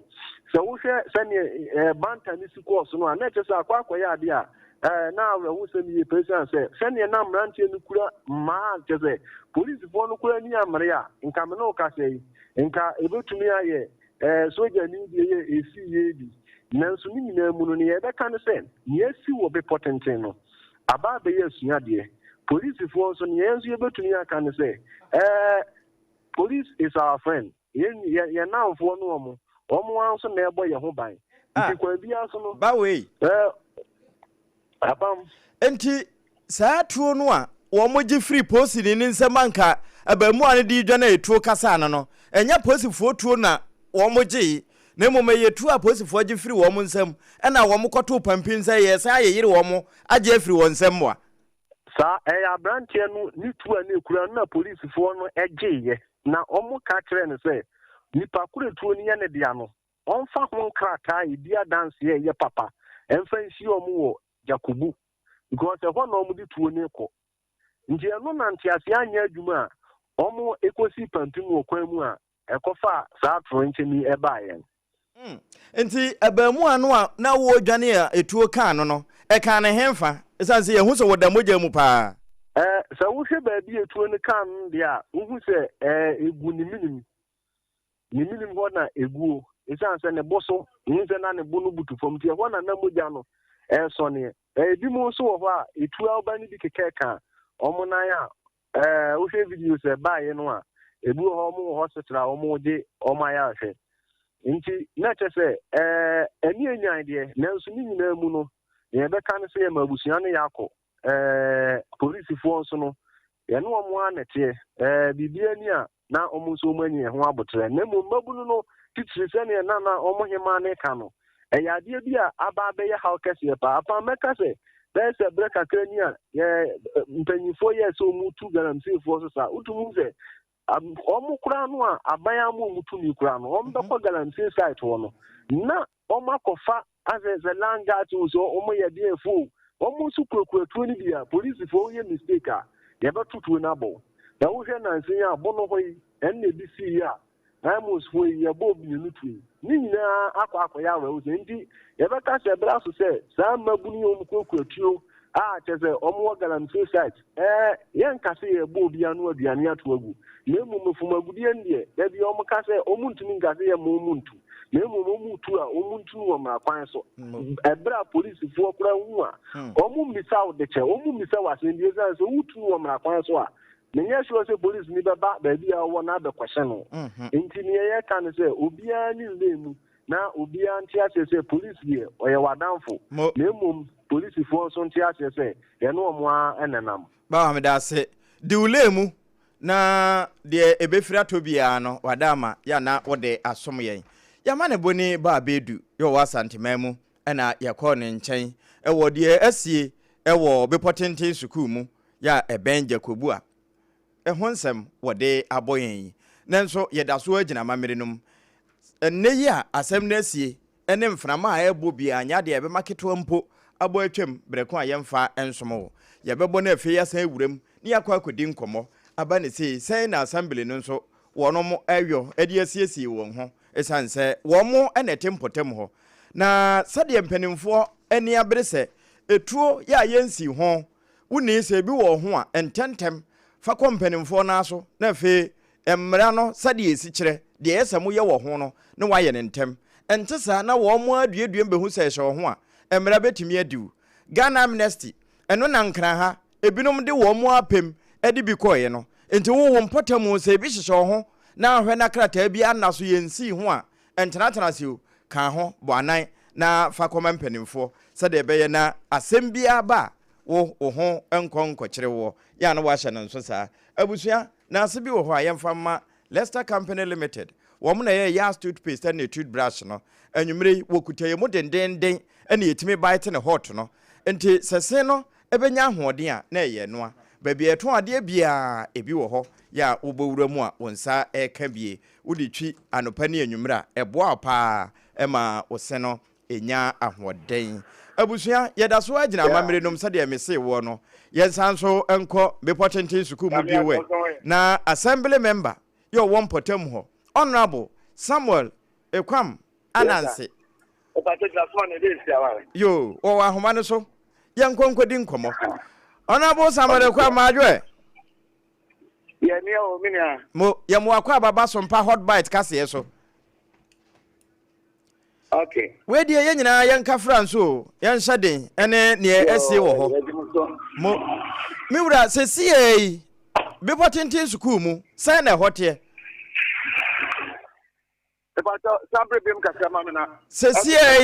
Say na mompota mu ho ne esi na no memene dade besi sabre e ho sa nete adwo ana menteme ho ase asa asore oh nyame adom bibia boko esa sa branche na omu di sa nyamra so ana se atoyentem to no no omu mfiri enti no ama ha no de baka ebie ne ya na honorable mpota mu ho no galamse no ade a ebu mu kon ho Brigi atwem de na ekoso pa na zisia da akofo na sasam na esi ye no wo se assemblyman na wo hobi ana obi na ebo wa mane na ote ya ote ne sei okay that's it ano pre esi ye no na me ni ho na mom me nyan chemu free the mind for no ne police for no the mo anu di seminar let's imagine so amount mo ma yenchiremu sade esisi ye ne ba bia sisi amapem aduru pato ana pato no manu no na me so siawa so ame pato di ateni na ne se adasi adano amanja central jakobu police patrol team no moko patrol wo be potential lecture area na omoko ya no omoko ho abranche dia what is this year edu 20 years and in the joke na okra pump action and to mo frɛ no se omra to ba ye no so mo san se tuni ya wan dia na abranche ne se tuni on wan dia the first problem stands over than the cat take no they not na wala nsi it's you know the first one is on fa people excess any dia nmra ayata wo di tuni be ko jakobo enso mo ka sa na blanche no yese o kwa ba no o ba ye na police force mo ko twa mo kakra so mo ko ran kakra mo be duru ho no na ablanche e pe ndi ko boy akofa blanche dia ka no na o ma to beria o mo de dade atokwa no mu nti aba ne sa no ntem wa se ko so ho o ka se enem so wa dan se kata wo twe no nti no nya de a oba ma police for ni edi twe na ere akọ jakobu nti ntem wa se e bae ma itio kasa ma branche na re fe ntu kopo no esimu ma itio no so ka ba fo nan nti ugucha asomo si o reporting school no na padaro ma me dia ma ye dia na bo monko se na ye nyina nhye den na na akosua reporting school mu jaman ba pani na akosua boachewa ese emabunu no de wo mo ye wo ho ne tu ekutakuta wo mo a edu ba bia wo mo matemamufo kra no enya anompo na kampese wo mate bibia hyem na eno sa no na bo motu ho na mo ansa na we yesie nkan se mamufo ne de ikomufo no nye sa na etie nemum ahowo ne bi ebenom na enam garanse na ba yin no ebenom tumi ye tutrasem na nso no my father woman no that tutrasem ina no anu akofom onabo suni ban bia ya wokọ emiamia galamse no wo ho foma gudi a emfa mra kwan so no suni ban bi no mu a ya ede no mompota mu ho ebi wo ho te se mpre wanyensan enubone ne enema binom sa ya meda wase men kan se ebi ti sa ebi nti sa isan se ogba galamse ase a awo bebre saman fa na wo ye den eba ekuo no mu enti men kan se ebi no mutu ya sa de no ba ki wo mu nyina na de eti ye no kwa no mlanche no mu mfiri kuo no mu anu nti ekoba ne sa na akwa ti se ko mu ofo na electric ofo no no wo ye tutu asa part nti sa awo na di beta trip no yamma police company for na so ti o mutu ho na mo no yamia adum se tutu asa nyina no akofom tugusa ntremu ame wode ma ona bwana nse anwumire me na wasepa ne bra wanya ama yen foforo bia e betwetwe aso ne ye bebo opunum Ono na akọ Bepotenten School mu a we assembly member Honorable Samuel Ekwam Anansi. Ne nkyɛn ne yɛkɔ ya yɛkokodi enkomo no. Ne nyinaa ya werɛ hosɛm a na no esi ɛwɔ Bepotenten School mu. Ye ben Jacobu, bra Jacobu posi sadom no. Wono mo kwa akɔbɔ ban ɛwɔ mpotem hɔ. Ɛna ekɔwie ya. Wono mo kɔhu sɛ etuo kuta emamu ani bia. Wono mo gi tuo ne sɛ woni ɛyɛ ne dia adansedie krata. Edi adanse sɛ ɛyɛ ne dia wɔmfa mmerɛ Jacobu no wɔ megye. Ɛno ɛna mabunu nante wɔ ho ase a wɔde mmara hyɛ wɔn nsɛm kɔto pampim na ekɔwie ya de esiye esi. Na ma remfi sɛ ahyase na ayɛ bɔ so no. Yedi kan bɔ so ma wo sɛ yewra ACP sefa sasa wono na posi sadom no wono ma wa santemamu no wotua wo ma no wodi kan kura ebo so e kire se no kwasem ni de esi ye no nyase bia posifo no e de mra na hye wo mo nsem na adaworo mo wo ye se wo mo edi bone na emom na ye se wo mo boban na etuo no nkonkodi timamufo nsem na nyame ampata wo mo mfa nkonkoye de eni kwanse wo mo de ye enti Ashanti North Regional Police Command you resifa sasa wo ahoma no so chief of correct sir. Yes sir. Permission to interview sir. Carry on at your own time. Carry on. Thank you. Miura enyumre de boko sompa hot bite ni de esi wo Bepotenten School mu ye ben Jacobu ememu a wo mo ante wo ho ase gi tuo free posifo nsem ene ehon komo a eboboba yedidi bi wo ho a na papa mo de service with integrity asam ne sia sade ya atemamufo sosom no mo ni mo mra nya sa na mo som esi sai pa ansana asam no sai ne sisi bra wo mo bo wa mane no wo mo bo ne sai na sai na usiti no miura yo bedase ndi kamani kia ayasomfo atiefo na ben correctly right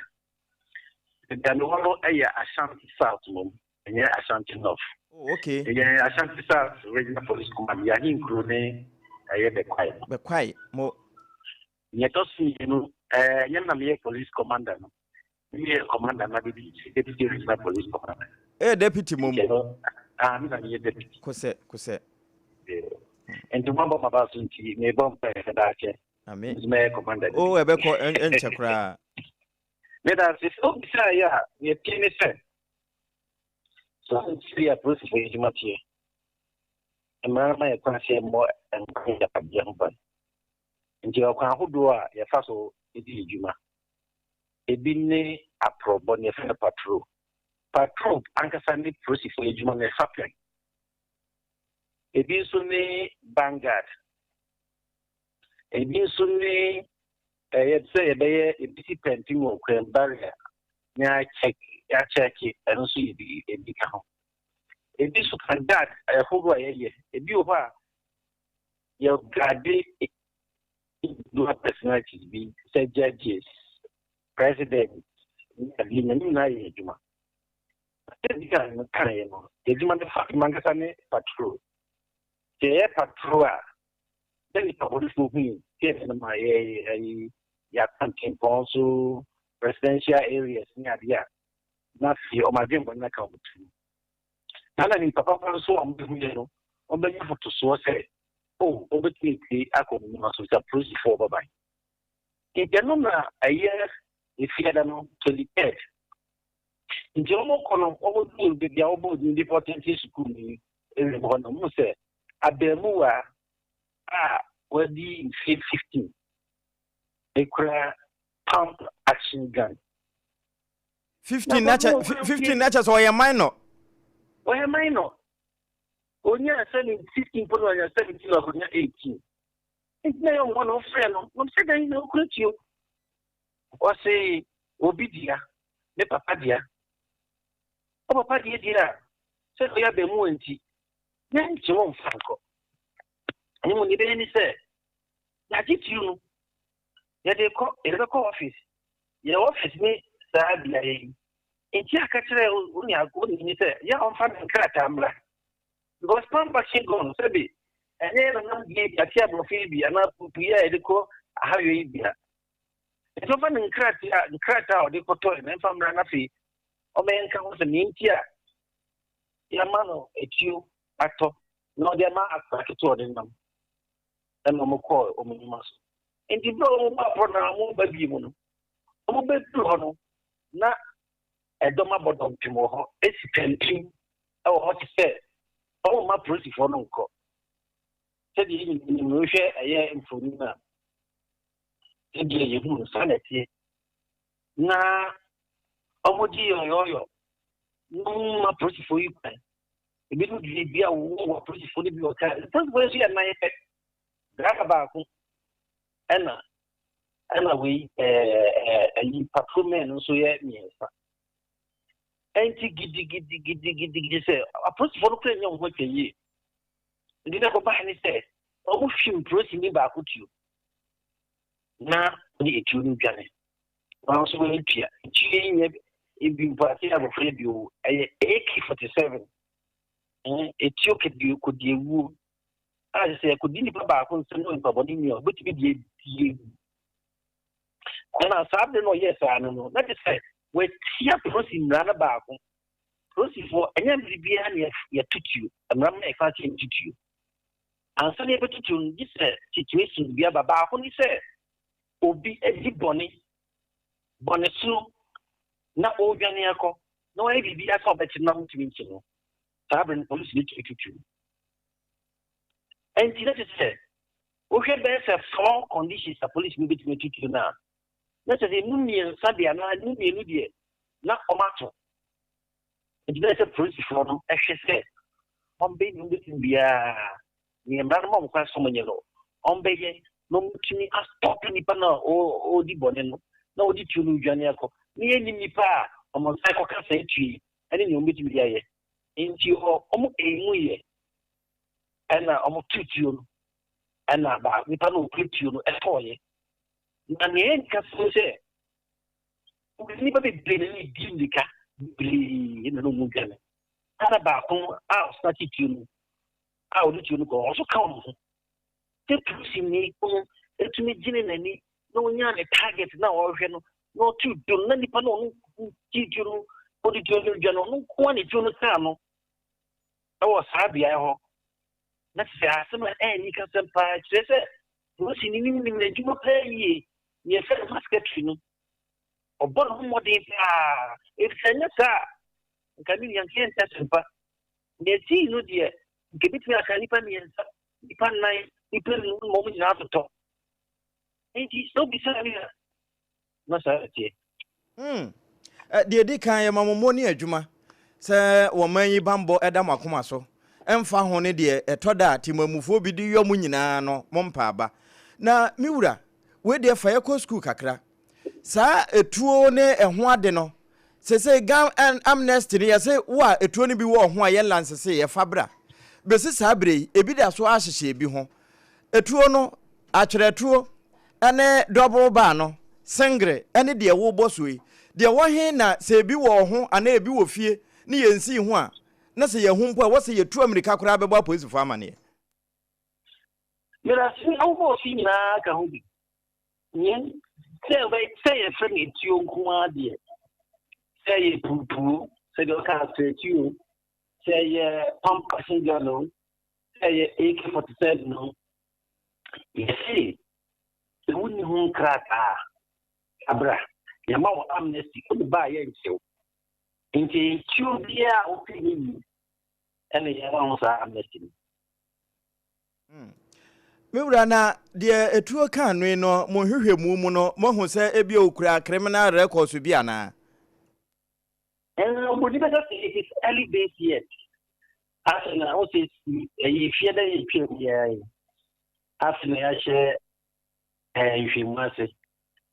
those kwa kudu echirinya information bi e susute yene man for chebe ya edon brother.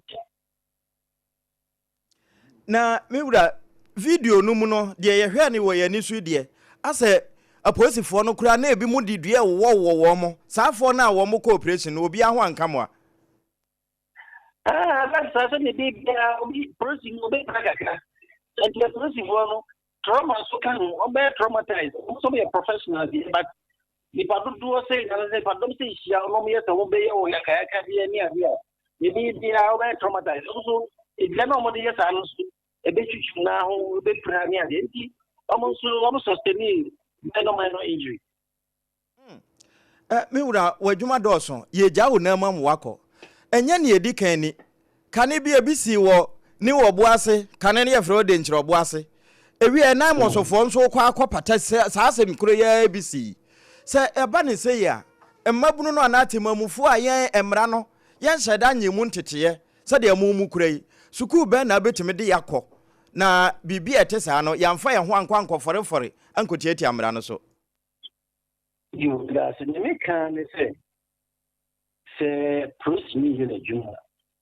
say, soldier me in a juma, immigration me in a juma, fire me in a juma. Being none unknown in a juma. There's some for brow in a juma. I could say, well, teacher will be far who you saw. I don't think that a BBR in the war, units, was after this in the one. Almost taking complaints from the public. Police never know PPSB. Police Professional Standards Bureau. Omona the police needed no teaching before who this way. You call your complaint no. But me look at now. No, just said here. Go up your complaint, your police. Not near the police, you can grab you. Or sending when you grab, I grab on your police. And you only have so police in the PTSD. Now the police here, but no call report. Ombet mi kura dia kɔsra ombet mi dia kɔpɛbi bebree amonya justice na police juma na ye bi no ye di aboa ɔman no nse police ni ye ba ni se na moto shom so ebia na fa ko mo ko ni afna ba te ro bi esi hɔ nti mo mra me so ro bi na no na o ye police ni se o hwa den na wa achieve nti ye sere won obi amfa branch ni tem attract security officer here. So officer will be a teacher who this one. So I'm a family class. Now, people also make sure so come on so when you some parent pastor was the body being one year. Just there's so many. There's so many. So I'm sure because you see police workers for the demonstration that. And I because strike it. This is a essential service that you provided. Maybe big to be sad. They're going to say, now, to avoid in jail, the police were a striker. But now, for council, I could do that. I'm not the highway weather to who will find it to us also, or bank and near about the Jessica. He put it for the human aid, a demoso. In the own not the yes, question about him. It is a big question the police did in the human and a tapa. No, about him now, or quite a fossil. The intention so yeah, no, I can't. The Gauni to say police and I don't look at I didn't you didn't run your book and go any get Commander Mo. And Sadia, where dear and Caho, your young commono. Sadia, posting no or my warning shot, Naba Cononso, Nipadua Equi, the Equatuono, Tuono Time a you or non cono, where a best shooter. Sabasia would bet me a basobomwa. I never was present, Prosipini, but you was about uncle for in about it. In the Ebia, or Slavi no better than so, maybe I said, Commander's Mount Petty, Ebia of Malas. Commander, permission to fall out, sir. Carry on at your own risk. At your own risk. These are not at your own time. Thank you, sir. That was a no break. I was here, baby, I could come Asante South Police Commander, no Deputy Police Commander, SCPC First Arthur. One year ni kokodi nkoma. Wodi yakosuku ewo bambo mu. Die si ewo bepotenten suku mu. Ye benja kobua. Na no ewie ma to kokasaye na babunu baako. Wati nananom wonsedo ebi nso eprepra. Ensam no ene yaje emu nkyiremu ehu baabia. Boto no nano wopa ede kurawa no ehye. Na abusua time da yenso medimafo heba sententi. Minim yade eto so eno ane so do ho ekwa akwakyere no ewo poku ase mayira na wode taamoto yade no so amana yira anasa ebu akwa agogo asantemamu wo gogo yade no apo na po nyina ama na dwiraguo na ho atowo anasa time heba mixture Dr. Tafri Jedru no de etimi malaria enumuto aduro no de ewie ball we de no ho ban ma ntontom ntimi mfa na no meka bio wo ka akura no wawu no eka yen ho na anwumre ensam ne ye be de ama wo na se wono no me no sa na unya na imi booster ye time ne ka ho a eba sa wonu mutoso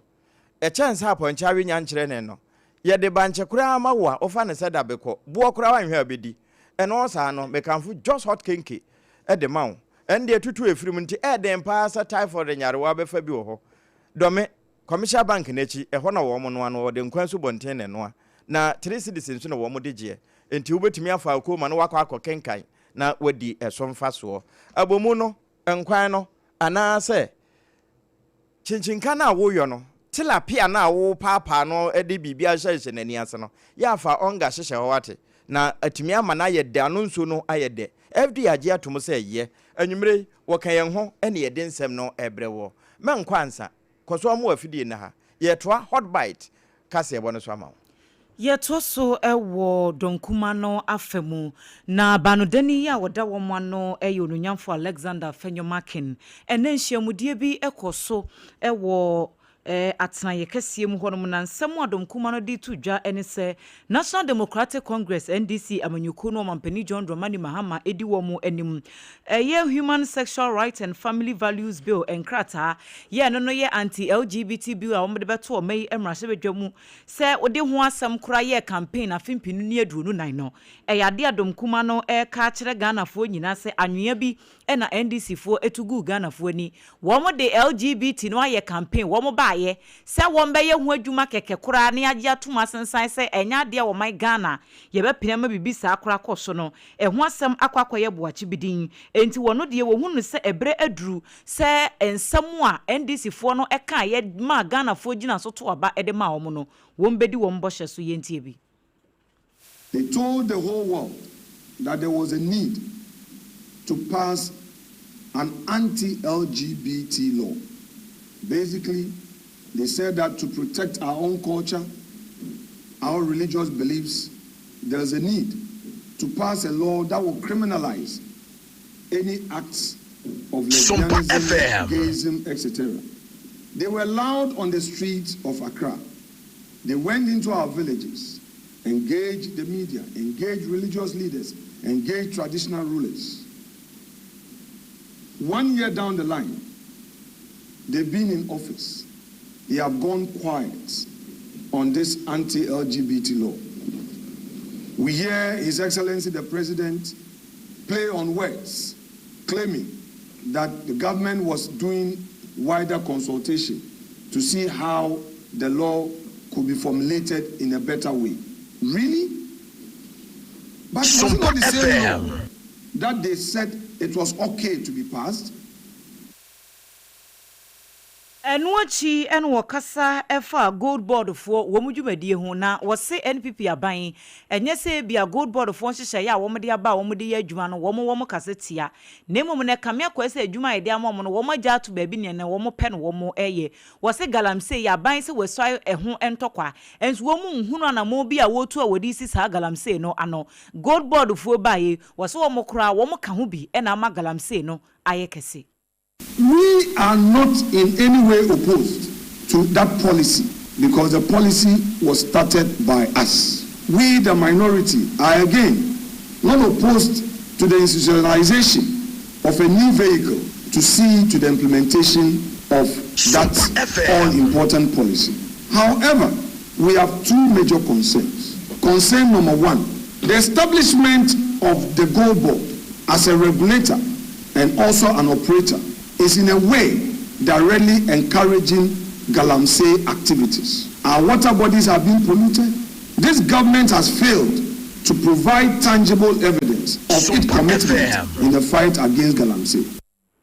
Ene ya wuti sesia yi eye ononyamfo Alexander Fenyomakin wono ena eye donkuma no ba no deni. Na wokasa wie ya no wa mananso ho a na adwagifo nyina won mo pani Justice Paul Bafuboni, why I say wakosla brasebedwafo no, wam call minority for no work out. Wam was woman ni twa kan bia, wa fa na fofra. Wam fa dom kase ne nko a. Wam ya dom kuma na de. Wam ni amu ngri kura. na wo mo so de wie yepe eno nim nyamfo Alexander Kwame na afanya makin wo gi simpie ni apa no wagina so no se wo asem ka ne enti wo mo sore ye no se wakoye pie mpani a wo no utieti amanfo afa ahodie so na wo mfa boganya soan nya de a wo minority fo wo ne obegri. And by the way, we have seen that my Lord Bafuboni and his management are all over at the various ministries, including Jubilee. Is he on a thank you tour? Is my Lord Bafuboni on a thank you tour, thanking the government for appointing him as a chief justice? And we hear today he is coming to parliament. We, the minority, don't see him as a tolerant head of the judiciary, because members of the minority came under attack when we criticized the processes leading to his nomination. We will therefore not be part of his thank you tour. If he wants to engage us, our offices are open. He should come and engage us, and we'll let him know things that we find wrong. Say what the does you say what corner say sorry you and one and various agencies ni ministries and they do parliament. So here endom kuma no there. One mra yan office. Nemo more on fan thank you to no. Say buy na man cake kakra say wanyini no. What the baba die ase. We eye onimnyafo Alexander. Osa hene Kwame na afenyo makin. Efutu mra se bedwani dom kuma no. Wo mo na anu ni ne kasa ye no. Ene ye da so a ejina nsem no mu na we de me de wo kokoto. Ho koto kwa setena na wakoya ne na no fiada. Aposifo eso Ghana Health Service wo modra baako ne penchi wono voter regional health directorate ho na odi ne dwuma Goswe kwakudogbe wo mo so ne penchi se kai no a eye abaika yanka wode befa enuro ede akwa ya asabia ho ana de ehia wo mo PPAs no ene wo mo gadgets no strange no ne ne kan ho anya no bio na mom na eye moto mako aduonu nsia na saa moto no nso kura wo mo te ano no na wo ma hyeda rapu bibi atintim no pa te se obi twa ntaya na no nso wo mo kote ano no wo mo hu se eya haban ana wo mo tim no saa nti wo mo nso se eya haban a enya haban ya se emrama ho kwan e wo manyimu na wo mo so ne panchi edne kote na akokum no ho circuit court no ekwa asetena wo koye and prosecutor sergeant Michael Kade wo begina no wo chase Nema wo mo so ne panchi ne se bra woduru siave police checkpoint ho no wo mo gina no wanyina wo de mrikatente twamu te se da yafo na dem no na wo mo nso di ni nsanso enti wo mo eduru taso hotel ho a ewo ho na wo mo nya ne panchi so yi enti wo mo tototo na no a no mbuza nta he no wo kɔ ne sa o doctor ka ne dien na wo de kɔ enura na asa den a wo mbusa busa no ye hwe na ye moto emoto no wo mbusa abibiduro na moyo anasa ye den asa na no ne tachere maburu nanum saa na ne wo mu pia no de ne kokɔhye wo mu kukum enti wo mu kɔ asetena e wo court no na wo mu de asɛm ne tetare no a ne nyina wo mu so won hye da nye ntom so wodifo nanso court etu asɛm no de ahye nyame de kyenya wogefo de etoso num wo mu so wo mu nsamra biu na enu achi saa ahaban na wo mu hu wo botonum no wo mu de kwakoye nhwehwemu muso nka wo mu kɔ ne ye kyerɛ sɛ eye adubɔne a ene esa tie bia wotu adubɔne e bi ka wano enti emra no ene ne bedi na sɛ ye kɔ na ne ho so nsa abrobe e bia ye dawadawa na watintim ne saa na nka wo mu kɔ daadaa so de ne na ne ho so sa abrobe na eno so sompa na aboso ye na de besi akyire bia ye betimi abie so e de ama wo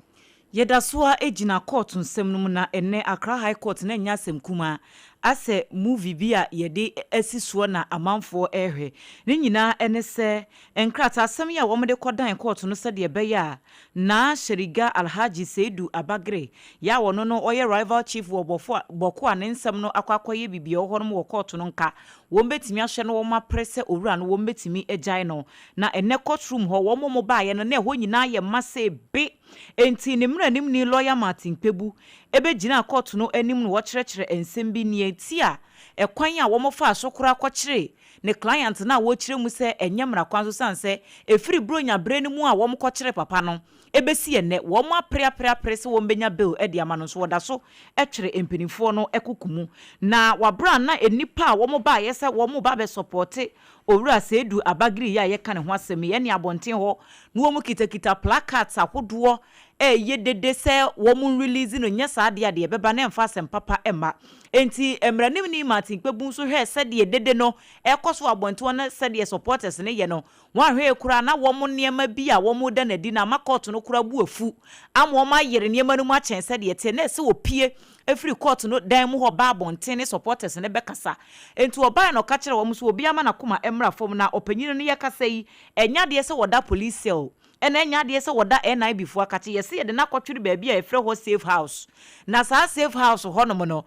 wo bia hu no wono ne mra nimu ne kura no wo mo mpre ma wone ne client no enkasa enti ase opanyin na nkasa 1% intentionally wo mo frustrating na bra bopa because free bro nya besi sa brede etwem bosome ne akire papa no eda so a etwere adabampuno achi enti ye kasa yi watimi ne atitafo na kasa ama botoye maba wose wono akwakoye mra nimu ne die waka ntamadinsie se adwuma bi ese so wo ye se de beya wura no wo mbegya no wo behwe na waye ne saa ye to ansem ne so ewo ensem foforo mu na nanum ho na aban a we se wo opposition MPP wo mo aban mu no mampani akufo ado ye se wono de ade bi be fe na agenda 111 si on ba be si hospital makoma wo ha ene du ba ko e de abo man Ghana mu ade hye pa asan se Ghana ha no ekamia ye se obi ehododo no a ansa na obefiri sabi ni kuro ketua mu na obekọ kuro ba ko ebe no a wobekọ so akwaja yarehwe no ya na emu wa pa ano na aban no wada so da ya no hu se Ghana fo behia mpomden na won mu mpanifo no kwa won beja South Africa no kwa jesu ma yebi wa Ghana ha se ya na akamia ye se ni abekọ na ya si kolebu empani ho jesu auto plastic chair ni ya de watenam ni ya de nsu asi so na yadefo no wobeja yarehwe na so wobeja yade saa de no nyina na nje kura na aban ni ya saa na ne no kure uduru anyina mu a ba ko ho trauma hospital ho no enyira si ebi ho na polyclinics ahodo mo keka ni nyina abo mo sha agenda 111 na se na amanfo de nenam sa agenda 111 na kura no ansa na ye beto ababa wie ma wo so no alusuo se fruka no na ebi kura ya adwuma na esefo wo mu ya adwuma eno na nipa okasa de magana mampani His Excellency John Dramani Mahama Felix Kwachofosu wo se himfo na kasa no agenda 111 no odi mo nkwafe ba akokuro ni wa na ya adwuma. In the case of Agenda 111, they didn't leave anything. So it was more like slogans that they were singing. They tried to scratch around for money here, money there through within government's own budgets in order to be able to do the program. It was obvious that the money was not for them. That is how come they were not able to operate. Because how can you plan to build 111 hospitals and not open even one over a period of 5 years? None of them was operational. There was not a single patient that had entered any Agenda 111 hospital when we came to. Onomanya for Felix Kwachofosu na kasa e wose wo bibia obegyina ba bia kasa bra ye beto ababa wie ama wo so no wodi ntwese faka no akwatino position na agenda 111 ni bi ye adwuma no sini hu nya no kra ba akokra ene ma memfa onko la dade kotepon empotem ho mo la dade kotopon empotem ho na eho ana nadmo director akasa se wohwe ba bi te se babia ensuo ededadeda kama ya se wo mo sisi adan no atusumna no enti edu se ensuo to na eyiri abon se eyiri na afa ade hye ede aka ho se be na sa hawi wo betimi atwa aba ahwe ano nti no wo mo eba betetetete ehonum na wo mo timu nso a age wo mo dikan tutu bi no mo firi ho the friend say demolition exercise no enti wo mo beye bi wo la dade kotopon empotemu ho na eno nso wo mo wi asate bia wo mo abo obompata e wo afa ho no wo mo ho beka na no na nadmo director major retired Dr. Joseph Bikanyi Konyon wonya adaje ene yensa ntwerofo edi nkomo e kire nhyehyɛ ya wo mayo ne de ntia sa demolition yi wo mo yo. I think it's very simple and obvious. Everybody knows why we are undertaking this. It is not a new thing we are doing. We started this soon as we came into government. The president himself went around Accra to inspect waterways, and the directions were clear. We have to ensure that people's lives are saved from few individuals who refuse to comply or conform to the laws of the country. So we started last year. Along the line, we paused because we had issues with our machines that we were using. We've managed to fix the machines. We are only continuing what we left, and then we'll finish the exercise as expected. NADMO Director, Major Retired Dr. Joseph Bikanyi Nekasayi, Nevi na Nkraman Tansuafo, Mamelindo Klun so de ne de ebeto so no wo chese Greater Accra ha de wo na fam no de ese wo mo yo bia edomboa se de beye na peshi lagoon ho no ho betimi aye kama wo mbeyo na wo mo wo mpata wo ho wo mo de kan ma wo notice de dada e kire senka bosumi edi kan wo afi mu kura na wo mbeye se adwuma no nti se abre de kura wo mo pemaduru akiri. This exercise started last year and we couldn't continue, and they are very much aware that this exercise will take place early this year, and so here we are. In fact, if you should look beyond, the demolition, this is the place in Lagoon, and like you can see, it's filled. You can see heap of sand. That is what they do at night, and they are virtually, sealing all the lagoon. At the end of the day, when it rains, where does it go? It goes into people's house and then cause flooding. And then who is being accused? The government. And so this time around, trust me, we are not going to be soft on them. Wamon kwayamre kura esanse Ghana for no wo yamre no na womo fa amre yo na ye tietia eno so. Mame Linda Okulu wono ene ye nkramantan so afo. Mrasebejani ya wojine mu edemo manfo wa Simon abato mpeswa so eyera Ernest Nogbe na wode atudwa asere ne manfo se womomu omani na ho efine sa niema no etete sa no womo atwamu wo sa level ne ho na wose ne mansi no emu no sede efin si femene womo nti enafuansia na wotwe atwamu no nyina bepemanura na eye clean up exercise ewo ne mpeswa no eso na wonam sa kwan no so de atudwa se omampani John Dramani Mahama na diso ade hunu baako ene se anye bi krankran ha de baabia betie na de da ho ebi enti no womo de demolition exercises ne clean up yi ehyehyehye so no enti womo so abola na wo ma be hwie gu gata mu na nsemu ansuo yi ese bia petepete nkakra bo se ensuo ne ni yese ba fom pe no obi aso abola no wakwa hwie gu gata mu enti se ensuo na ntode a na eno akwa ye bibie ho osesa suban ne de enya de beboa. I am damn surprised that we are seeing this tons of refuse that is coming out just within 2 months. What can we do to salvage this situation? Probably we need to sit down once again and look at the modalities, whether there's something that we are not doing right or the community members are not doing right, because you can't continue to live in a filthy environment. It creates ill health, cholera, etc. And if human beings are living in here, selling here, and looking at these tons of garbage that we are getting out here, then I think we are all at risk. We should be very careful how we dump refuse in any open gutter that we see. Eni ya wuti sesiei eye Ashaiman Emrashebejani Yera Ernest Nogbe enu echi mensin krache ewo empotem ho eye Owura Freeman Chekpo wono so eka bi eto aso no kyerem se assembly no wo mahu se nipa bebre wo ho no ma wo mtete ho kwa mensin assembly no wo mo bylaws efa ahunidie hu no wo mu nim enti afen wo mba bayire adekire no emu nkyerɛkyerɛ adwuma no wo mba mana ye kese sɛ de be ya omanfo no so ebetimi ada wo ho so Bitum say I was saying my tankers for no enye adwuma no ewo kwan bi so a gebia da no omudi sanitation law enforcement ebe ye adwuma ye wo sanitation officers be 30 plus our assembly no na ade mi no I was saying ya sha say one ye pese yen reorient the mindset of your officers no so that they will be professional in carrying out their duties, and then say because ye chi omo a manu I friend operation clean your frontage ma and Ashama municipal bylaw I be chomo aso. Owura Freeman Chekpo eye MC ewo Ashaiman ne krakra mu ena emadwadifo a na wom so ewo empotem honom ya wom de wom ho hye dwumadie mu wom se enye wom traders no na ebesum bola no egu honom wo behwe omanfo etititi wom afie mu saa junkie boys ye ne nam ne namuyi wom ena ye saa de no enye ye ni ye di bola mi bola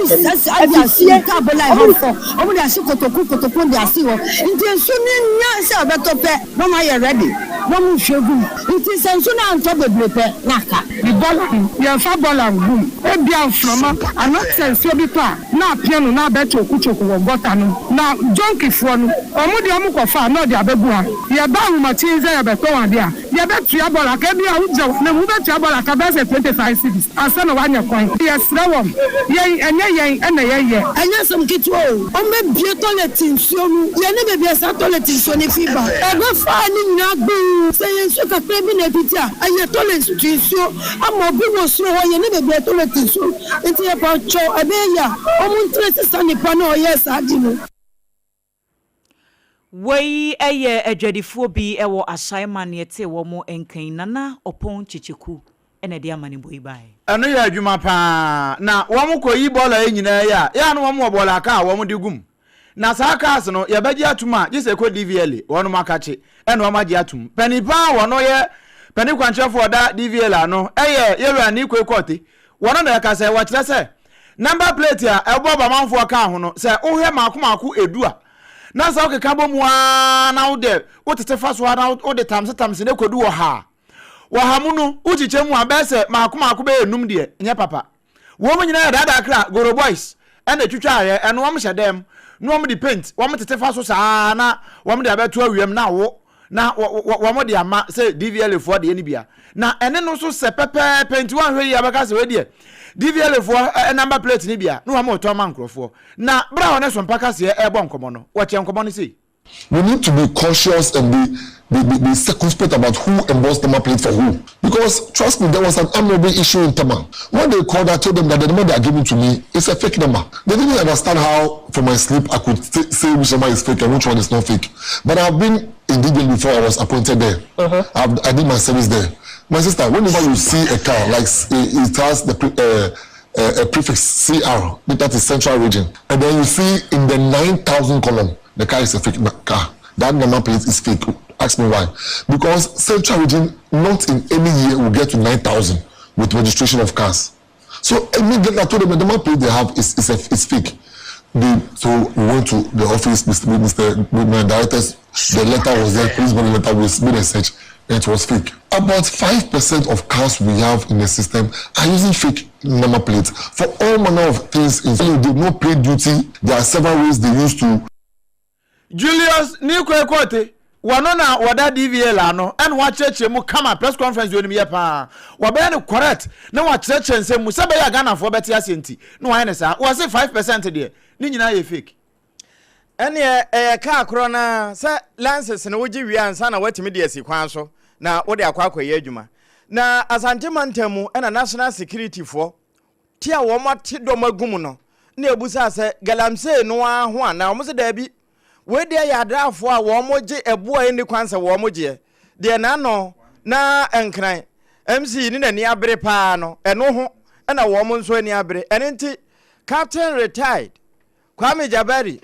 a ono na ye wo mo liaison officer na wo ka sa asemi na se de mu nsam tie pa no ba bedu wono na nani sa asem no mu ba ma adwo me so akom na yase national security doma wo mate agum se adrafa wo moje obese soame makro mazin wo mojeje saa no nyina no wo mo de national security for aba won so wo hu wo mo nya aguro se mo ken na no peya na o mo te sa operation no o mo te sa task force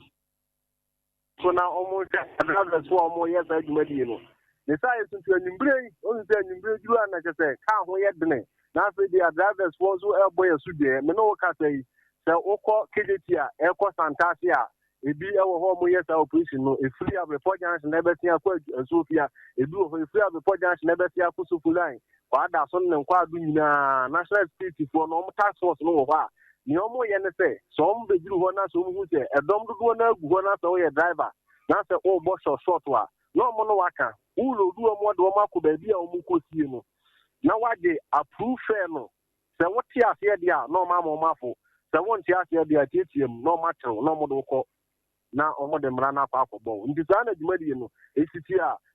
no ama ni dia ba santimantamu e kankan ya passengers for no animu enti me hu se ebi titare ka no ho wo mo na e pare ana And your money,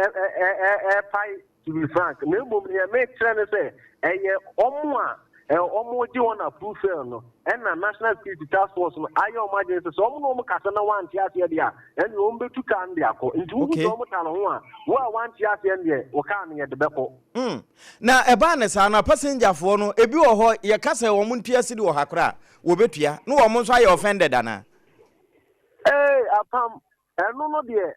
Say, obey offended, or when you offended, you person the media, the watcher no quantity, Ubetia. Now, so a brilliant and no Casadia. Hey, National Security Task Force, my idea, almost my time, I want yes, there's kind of cry. Who will do up with Sophia, say, this is no more dear, and Lona, oh dear.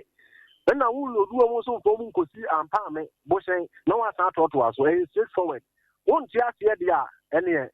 say, now, no Casano, not Task Force, police, at the moon. Into a moment, Jenya said, we'll go to Babina,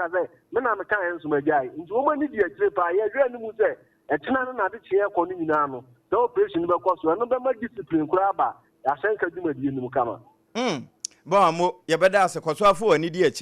Now, Sabre be a tomoto so and Nami, the enemy who's a chasina, or Muche Sibino. The Bessibiano, a Dutch never bound Chania Sabeje. Babedu, Nenchani a coyano, as Antimamu, say, National Security for Nato and Wogmo. Ya, Adafwa Womoje, a buene quans of Womogeno. Yede womo womu wi a womo famma enkran ha aha de won pekura budget no womo nye no de bia no womo somu be 9 enum different squad no womo de because kroni so na de asenkafo ne ye ne de ebufu ye tan ye da so gina santemantem ho no mo a na adwadifo ya womo ewo bantama ne tichu en womo ekasai womo se kane second lady Samira Bawumia enimanimu ya won hwese abrosan ya etwasu edu agapade ya eye owura otibonsu ne dia obedwirigu ye ewo islegon wabra no ye second lady no wonkosi dan no nsi ho na womo kiremu se owura otibonsu yi oye MPP amanyoko no finance akese pa wo support amanyoko no a enye asem kuma na womo se enye se womo kasa asemi se de beya wombeto aba edietia ni kunu no wo kiremu se dan no wosio wansio womo bantama adwadifo no Dr. Bawumia de wonka option ne ho owura Kennedy Japan na ekọ adwadifo no na eka wu na womo se saa de we ekọ so no de ye omabufu ye womo tan kora ne se wo de asem ne kora ba no womo di kan akọ ka ho asem na hwesebe ye ma me Samira Bawumia adwadifo na eka wu na homa so ne dwe ya wo ye ade ehia womo kora fa sa nkomo we ne ho a womo dwene ho a womo nte ase enti womo de womo asem a womo ka no eye tie se 10-story building ejapade no a wokodwirigu ye no wonko kukuru ensi hobi Mohammed Musa wono ena ye panyina odi adwadifo nanim odi kan kasai na nsentamo eye papa kwa me bafo aye fero abronye odi ensem abetuja say ye nyira ye pani eye George Oti Bonsu was sponsor MPP party na nsentama Hajia Samira omukoko diri ni dangu ye kwa me bafo de ete ye ni say was ye papa wedo opon enkroma woni ye papa Dr. Matthew Poku Pempe aka bomu ende Oti Bonsu ka obo ye no o matia sika na rebe amano asembusa ni se munko musa abronye se na nkomatia sikane de amana nka asem ne for court eye court ne kokko bua se Hajia Bawumia tumra enti amma Otibons eye 50 million Ghana cedis. Mohammed Musa eni penyina wodi adwadifo no animu enu achi adwadifo nankasa nso kasai ede ya ni abrepao se Bawumia yire no nyamra nsam na wakoye no ede no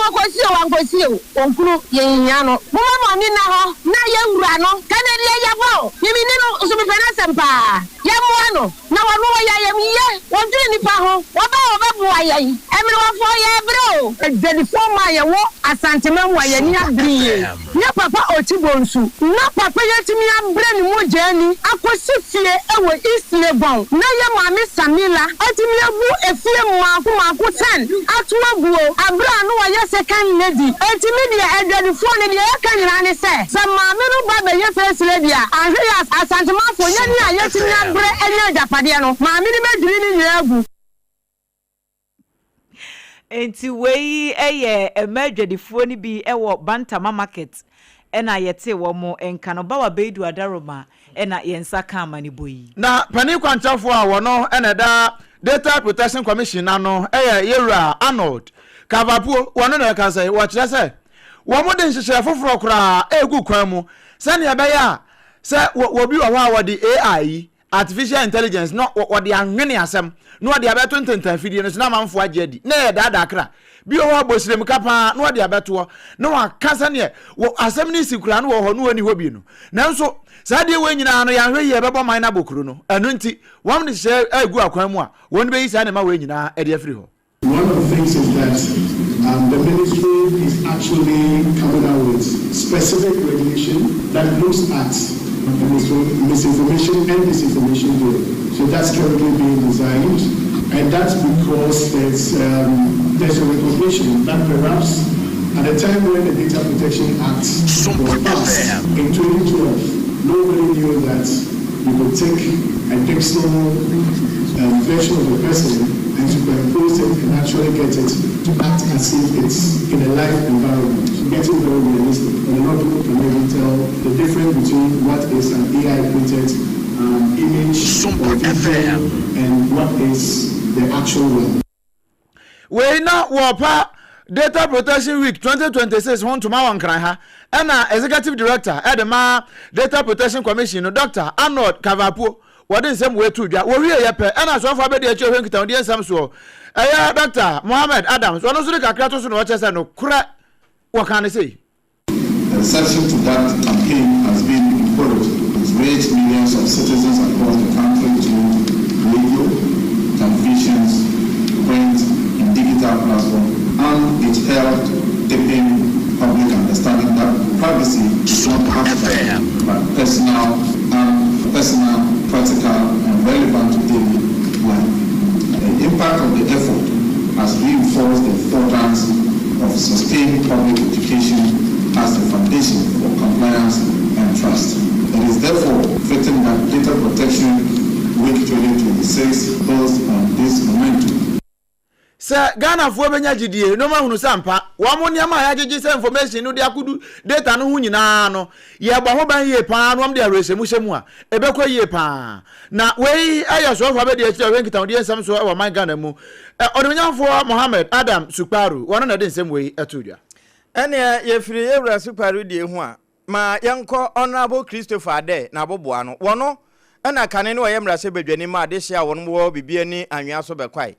Sabra make say Honorable Kenya Japan the campaign team no wono ene campaign manager e wo bibia ni anwea so bekwa ya fa ho na wone esi ahenefo na kasa ene wo che se 31st wo mo kwa akoto aba na memene da wono mo hwe ken esan se wono ene de nim ebeboa wo so no Party delegates, Mr. Mobia, Monshe said you see June party. Now, what a pair NPP Assembly in Canada, Japan. The power Kuma party, a check in the Japan, a bro Ghana, Madam Young be NPP T. Papa, see the Noko Tunu, and then Oye would defend the NPP. Yano Mr. Mo said, be a Janet in Sayam at the Mawa, and Fausechi and Cheno. NPP delegates are a Chinachi memory day, Yaquako Twaba, Mumian Shanus. Near you say, Yaquako Twaba you will be. I don't know, Aqua Chere Ghana for Sumesi and a Susu. Ghana for Montwaba mano e membe nim na agina se membe mu bia fata president dem ni bia ho enti ye to aba na obia anka eye yie nanso election na ye kwa kwa no chinachi no enye NPP abatuo e so hwe kese e ma NPP delegates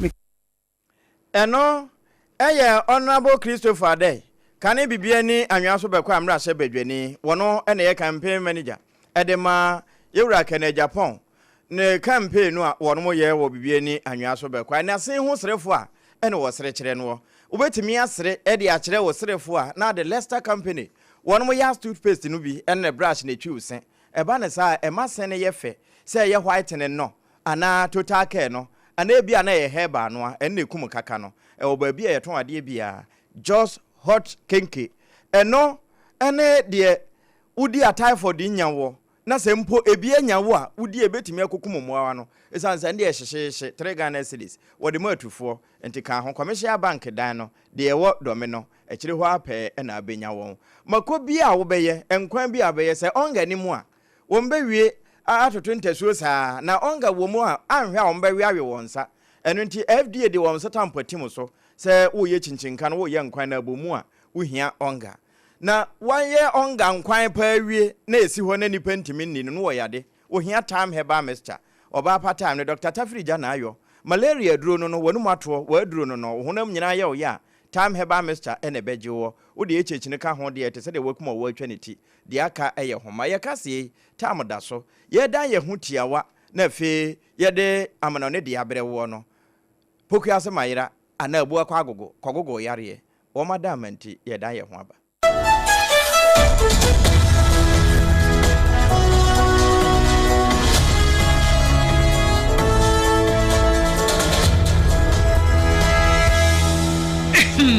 Medo edrano pa wutimi to boase etwitwiwusi o ado na so ni se mede yas toothpaste and the brush and the twitwi mesima menya homka senti na ye bokoyi na medie me all time favorite yas herbal toothpaste and the brush aboa me amasesei menum so a enwunu anasa de ehia mesen fimfem me biem na wo hwasa mesi aye fita sesrecha homa na et brightens yas whitening toothpaste and the brush and the midi chimisi entina wo se efei na yas total care gel toothpaste and the brush ne de ebo wo se ho ban demu ne nyina ema wonum ye sham oh yes enu krotrodo yas herbal yas whitening and the yas total care gel toothpaste and the brush abusuan chamfa se wo pedudu tu e won kran ha for Leicester Ghana Limited and was 050-161-9588 Leicester Ghana Limited and the yas toothpaste mo ahodo and the brush abadwa so abeboye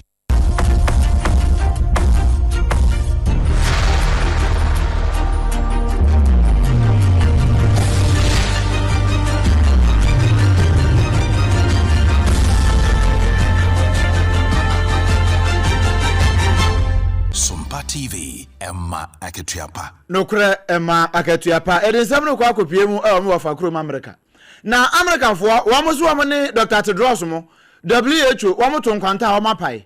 na bra na 2020 wo fa Donald Trump ti akonya so no ene wo ye se July mu ho wo ye se wo twene ho de free WHO ho na so mbra na chese se anya hwe kura na eya afintem na afintem no du ye ne ato abatia no ama Joe Biden ba na obesesa no sabre every last year edbc this year why nhye ne nyina ma me ne wo kase ne yai wo se America fo 1 cent kura anya de on ba koma WHO bio na ohia afi bia antam no ka musika ankokura no be se 160 million edikosi 815 million US dollars and omde koma WHO fo na afi we nko no ne ana nko omde ko eye 988 million dollars na nso ne nyina mu no wo moyi musika de afri mu a WHO fo mpanifo e ka se da bi obligations bi ho as America fo betu amoka mi wa fa sanya de obetu a 1 cent kura de amom wo mo fo mo ho wonu mu ni sikatua bia eno so ne yegina na anwumre no num mpamu edebesi sabre kasebo a yedebre wo no the Leicester Company Limited so yasne time heba midimafo heba center onga ma mensa no boafo just hot kinky ekuta yemu no yede wo pem triple a man ejapia apam dada enimidi anwumre mene ADWOA ASARE enafe oduman kuma chiame obrempona na kwaku ampoma